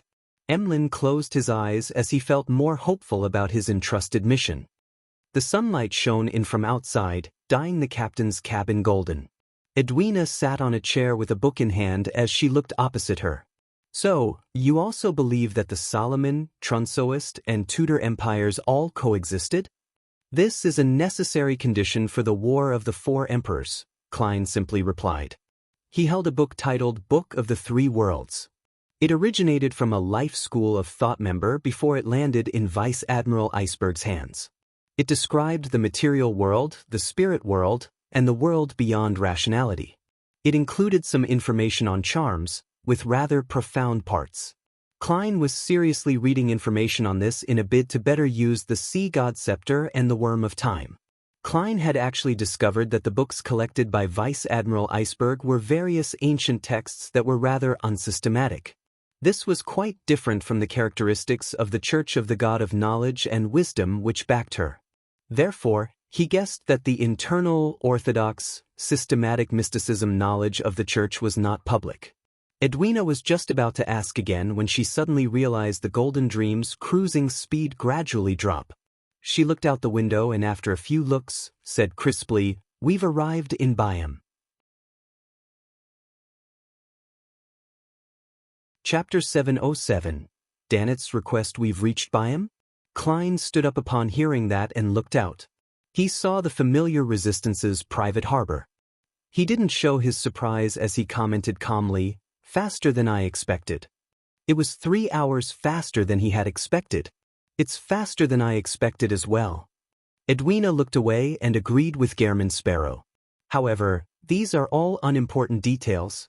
Klein lowered his head, pretending as though he was browsing through the rest of the Book of the Three Worlds. He then handed it to Vice Admiral Iceberg. "That marks the end of this discussion." Edwina looked at the book in silence. She opened her mouth, but no words came out. She reached for the Book of the Three Worlds and placed it on the table in passing. Following that, she got up and bowed. "I look forward to future discussions with you. Your expertise in ancient history is admirable." If Klein had been acting as himself, he would have said a few words of humility while praising Vice Admiral Iceberg for her breadth of knowledge. Unfortunately, he was the crazy adventurer, Gehrman Sparrow. All he did was nod and say, "We are collaborators." It meant that there would be opportunities in the future. He didn't speak further as he left the captain's cabin and returned to his room. He packed his suitcase with a relaxed mind, waited for the Golden Dream to dock, and then headed straight for the deck. At that moment, there were many crew members gathered on the deck. It included gourmet Brew Walls, singer Orpheus, and flowery bow-tie Jodson, most of the crew who were upper echelon members of the pirate crew with their heads worth a handsome bounty. They gave sincere smiles as they happily kept waving at Klein. Among them, Beryl and Ironskin were filled with excitement as they belted out a song for their departing guest. "When did I have such a good relationship with them?" Klein lampooned as he walked past the pirates until he arrived at the gangway. Anderson Hood was there with his hair combed, his clothes neat and tidy. He said with a laugh, "They probably mean to say goodbye, or should I say, let's hope we don't meet again. Gehrman, do you know how dangerous a situation you were in? You nearly became the public enemy of every crew member." They were so eager to steer the Golden Dream to Byam in 5 minutes. Klein was just about to answer when he saw Dannett's jog over with a black cloak draped over him. "This fellow has really resolved himself to do better, and he plans to leave the Golden Dream to go at it alone? This is a little incompatible with my plans." Only by being around Vice Admiral Iceberg and the Church of the God of Knowledge and Wisdom would his value as a believer of the Fool be accentuated. However, it doesn't matter. If Danitz can grow stronger, it will be even more meaningful. Klein habitually measured the pros and cons before ignoring his other thoughts. He looked at Danitz in silence and waited for him to speak. Danitz opened his mouth with a serious expression, but nothing came out of it. All he did was give a hollow chuckle and say to Anderson, "Do you have the potion formula for Conspire?" "Yes," Anderson said with a chuckle. "But I have no plans on selling it to you." Danitz's expression darkened as Anderson continued, unfazed, "What's the point of obtaining the Conspire potion formula now? Any attempts to advance now will only result in failure. Pal, it's best you redo your acting as a hunter, followed by a provoker, and then a pyromaniac. Heh, it's best that you get an artisan to make that giant's heart into a defensive mystical item. Otherwise, I'm afraid you would be killed by others when the time comes. After you're sure about your chances, get the Conspire potion formula from your captain. She has it. However, I believe that will be the end for you. Heh, Conspire has very high requirements." Danitz's face twitched as he was being mocked, but he remembered every word Anderson told him. This was because the man before him had the title of Strongest Hunter, who had rich experience on this pathway. Furthermore, he had a vague idea that the key was acting. He suspected that the captain's guidance from before was directed at this, just that it was rather vague. "There will come a day when I'll let you know what a true conspirer is," Danitz stubbornly retorted before looking at Gehrman Sparrow. He cleared his throat as he said without daring to look into his eyes, "I've already made the request with Captain. In the future, I'll be in contact with the Resistance, and I'll often be in Biome. It means you don't wish to leave the Golden Dream, but you will find opportunities to hone yourself? Heh, why does it feel like you're reporting to your boss?" Klein chuckled inwardly as he gave a terse answer. Danitz was instantly relieved as he felt a lot better. If it wasn't because his companions were watching behind him, he would have diligently helped Gehrman Sparrow carry his suitcase and send him all the way to the dock. After watching Gehrman and Anderson leave, he cautiously decided to pray to the Fool every day starting tonight. He wanted to show his devotion to prevent any accidents from happening to him.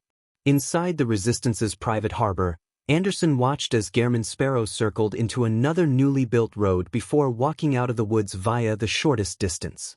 "You seem familiar with this place?" "This road wasn't here the last time I was here," Anderson said, partially bored and poignant. "Of course, there are so many people praying to me every day telling me what they've done, and I occasionally give them a response, such as directing them to mend this road." Klein thought smugly but replied with a stoic expression, "Where does your friend stay?" "In a manor in the Biome city outskirts." Anderson sped up his pace as he led the way. An hour later, he brought Klein to a manor. There was an eclectic smell from various spices, mixed with an indescribable ersatz exoticism. After informing the gatekeeper of their intentions, the two didn't wait long before they saw a man of medium-sized build of less than 1.75 meters walk over. By his side were his butler and valet. The man's skin was somewhat sallow, with quite a tan. His contours were gentle, but his eye sockets were much more recessed than most Loanese. To Klein, he could basically determine the man's background. He was a Highlander from the Fainapotter Kingdom. The man was already a little plump, with a rotund, amiable face. He immediately laughed when he saw the Strongest Hunter. "Anderson, you aren't dead yet?" "I'm waiting to attend your funeral," Anderson replied without standing on ceremony. He then turned sideways to Klein. "Ukva Connor Chris, the doctor of my former team." He didn't introduce Gehrman Sparrow to Ukva and said with a grin, "I've brought you business." Ukva instantly understood Anderson and didn't ask in front of his butler and valet. He led the duo towards the main building in the manor. Along the way, Klein saw buildings like windmills, bakery, brewery, and militia training grounds. The entire manor appeared like a miniaturized kingdom. Apart from the lack of a blacksmith, it was completely self-sufficient. Most iron products were cheaper buying them from the city than personally making them. This is the pastoral lifestyle. Klein sighed silently as he followed Ukva into the house and to his study. Ukfa didn't call the mistress of the house over, nor did he carry his child to meet Anderson and Klein. Clearly, he didn't wish for them to have any contact with the mysterious world. Hence, after he closed the door, he went straight to the point. "What's the business? Didn't you wish to sell that revolver? He has intentions on buying it." Anderson pointed at Klein. "Gehrman Sparrow." "Gehrman Sparrow? The powerful adventurer who easily hunted worm-tongue Mither?" Ukfa said in surprise, but he didn't show any fear. Although he had distanced himself from the adventuring lifestyle, he knew that he couldn't be careless. Therefore, while in Byam, he would proactively keep himself informed to prevent trouble from happening. Anderson scoffed when he heard that. "That's old news. This gentleman's achievements include successfully hunting slaughterer Curtius while living to this day." "Curtius? The second mate of the King of Immortality?" Ukfa's expression changed. He couldn't hide his horror as he secretly turned wary.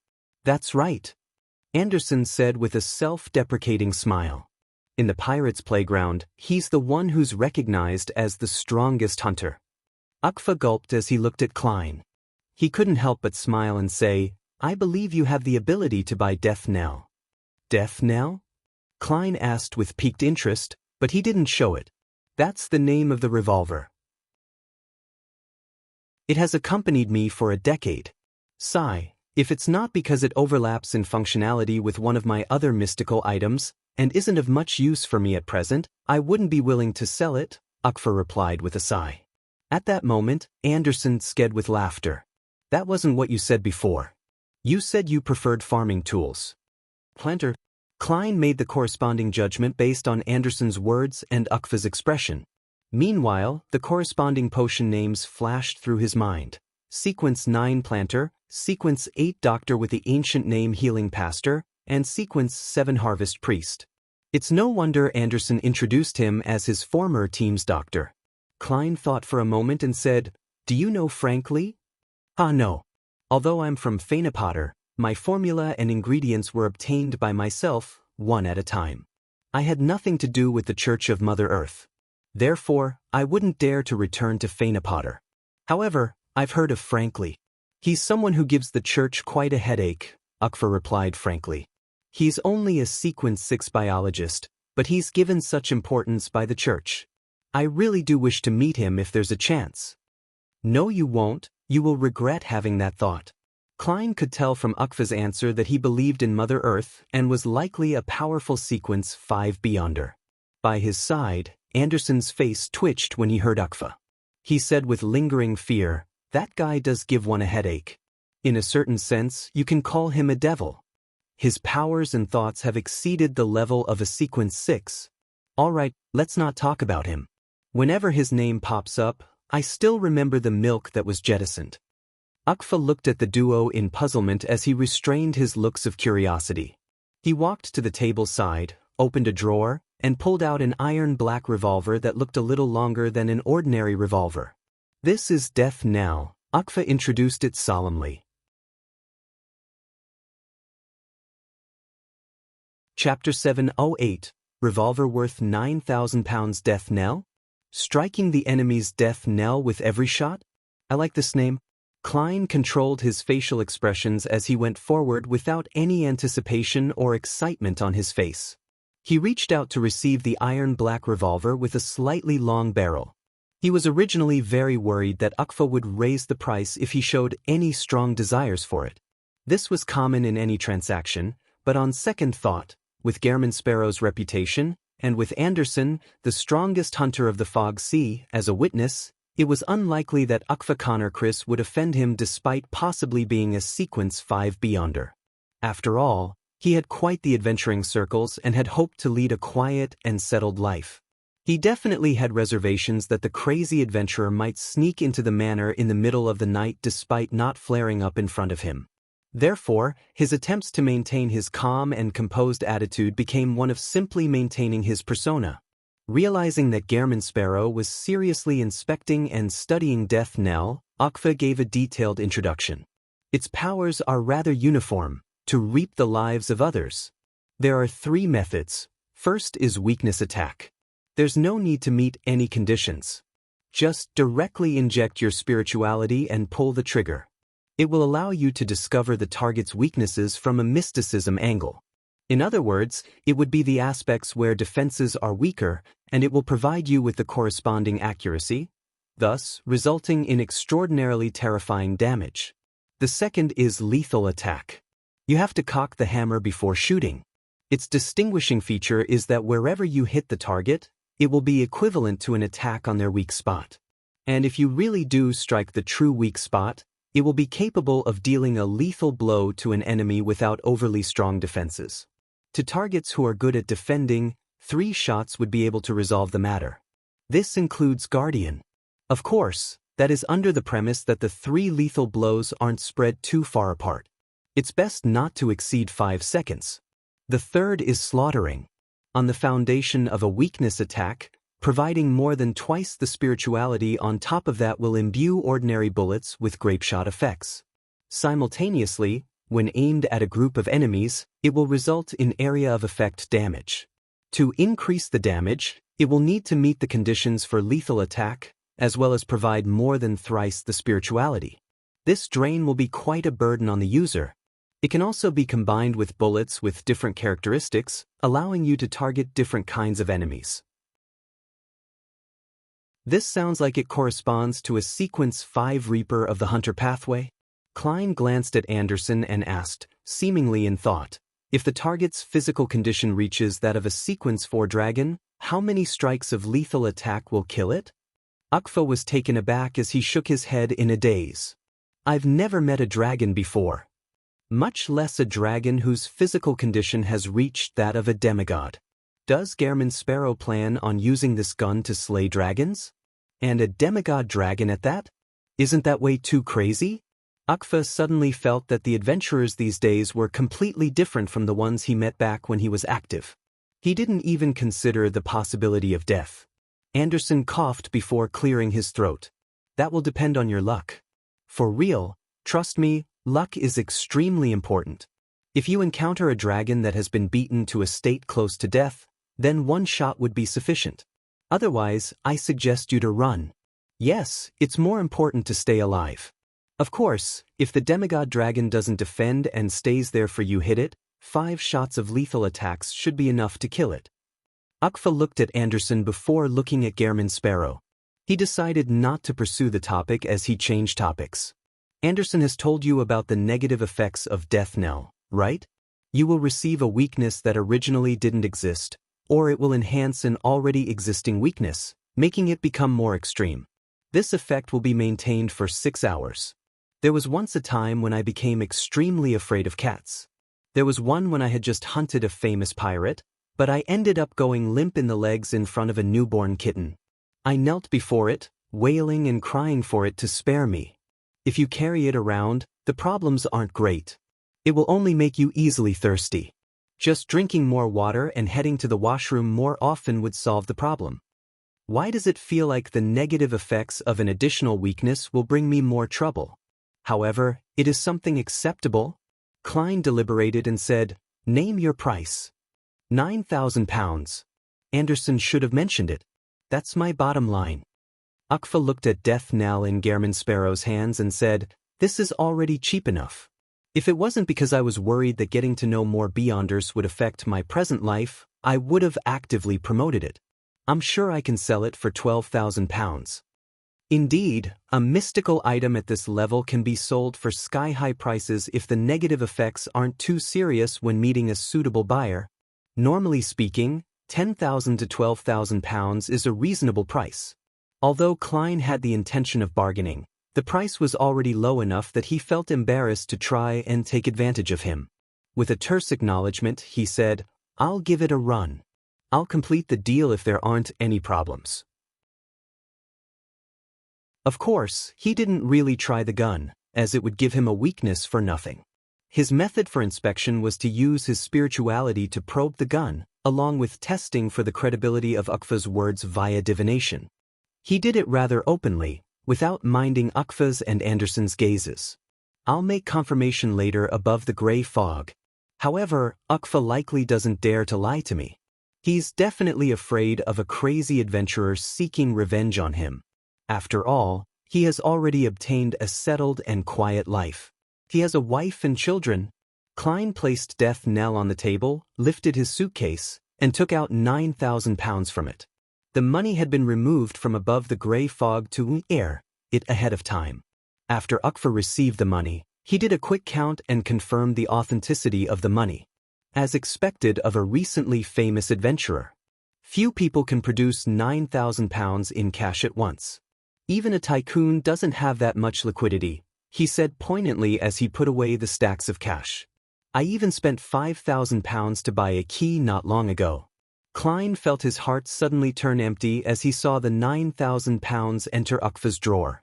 I've been out at sea for so long, saving up so much money, but in just moments, it's all gone.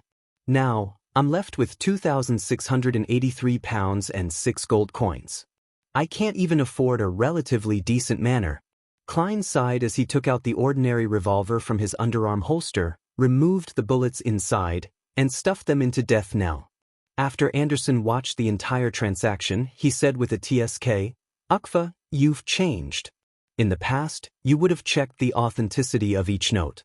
If you find it troublesome, I can help you. It's totally fine, but I'm worried that Gehrman will shoot you. Ukfa clearly knew the strongest hunter's talent at provocation. He could imagine the scene of Anderson posing in a way that was begging to be beaten, counting each and every note while verifying them against the light in slow motion. Klein silently praised him. He then stuffed the iron-black, long-barreled revolver into his underarm holster. The original revolver was thrown inside the suitcase. Thanks to you, I no longer have to fret over this matter, Ukfa said with a smile as he pointed at the door. I'll get my valet to send you out. Anderson opened his mouth as he chuckled. Ukfa, aren't you going to keep us here for dinner? When you're married with kids, I'll treat you to the best food at the best restaurant, Ukfa said with a smile, completely unfazed by his accusation. Out of the manor, Anderson looked up with squinted eyes. At the sight of the setting sun, he chuckled. Back when I knew Ukfa, he was a doctor who was good at planting all kinds of strange plants on the ship to improve everyone's lives. I thought he would die early on during our adventures, but to my surprise, he was always lucky. He even became a druid later. Why are your poignant words also so deserving of a beating? Klein deliberately said. He does have good luck. As your companion, luck is needed to survive. Anderson turned his head in surprise as he scrutinized Gehrman Sparrow. You know how to mock others? Or have you been infected by me? He wasn't too affected by it as he straightened his clothes, took off his hat, and said with a smile, All right, you've gotten the mystical item you need. If there's nothing else, it's time I embark on my own journey. Don't forget that demigod's mission. Klein succeeded in using a single sentence to crumple Anderson's expression. I already have an urge that compels me to finish that matter as soon as possible. All right, there's no need for goodbyes. Perhaps we might really meet again one day. Anderson gave a self-deprecating laugh, waved the hat in his hand, and turned to head towards another path that left to Byam. As he watched the strongest hunter depart, Klein slowly heaved a sigh. Holding his suitcase, he followed the path he took to get here and headed for Byam under the red evening sky and the shelter of unique palm trees. Inside Byam City, after finding an ordinary inn to stay in, Klein began considering his subsequent plans. I'm finally free. I can attempt to act as a marionettist. I have to figure out the corresponding principles. That's the most pressing issue for now. Yes, marionettist. The focus should be on the marionette. I haven't actually created a marionette and controlled it in battle. I should start from there. This matter can be completed before returning to Backland. Not only do Beyonders have to stay hidden there, making it difficult to encounter one, but no matter what one does, it's easy to get on the bad side of the church or some important figure. I need to be careful. It's not a good place to select and create marionettes. The sea is better. I'll go make my rounds at the bar later. I'll find a pirate who deserves death to give it a try. With this in mind, Klein immediately got up and left his room. As though he was bringing his certificate of deposit to a bank to withdraw the money, he headed for the nearby seaweed bar. Famous pirates often showed up there. Soon he arrived at the bar's entrance. After straightening his clothes, he pushed open the heavy wooden door. Gazes subconsciously swept past his face before they moved away as though it wasn't anything extraordinary. Following that, someone shouted with a suppressed voice, "Gehrman's Sparrow." In a blink of an eye, several figures in the bar ran for the back door. Before Klein could figure out what was happening, the bar was left relatively desolate and empty. You're tuning in to the Passion Pages YouTube channel. We're so grateful for your support, and don't forget to subscribe to join us on this incredible journey through captivating stories. Your generosity through donations truly makes a world of difference, as it's the primary source of revenue that allows me to expand and enhance this channel for you. Thank you from the bottom of my heart for being a part of this adventure.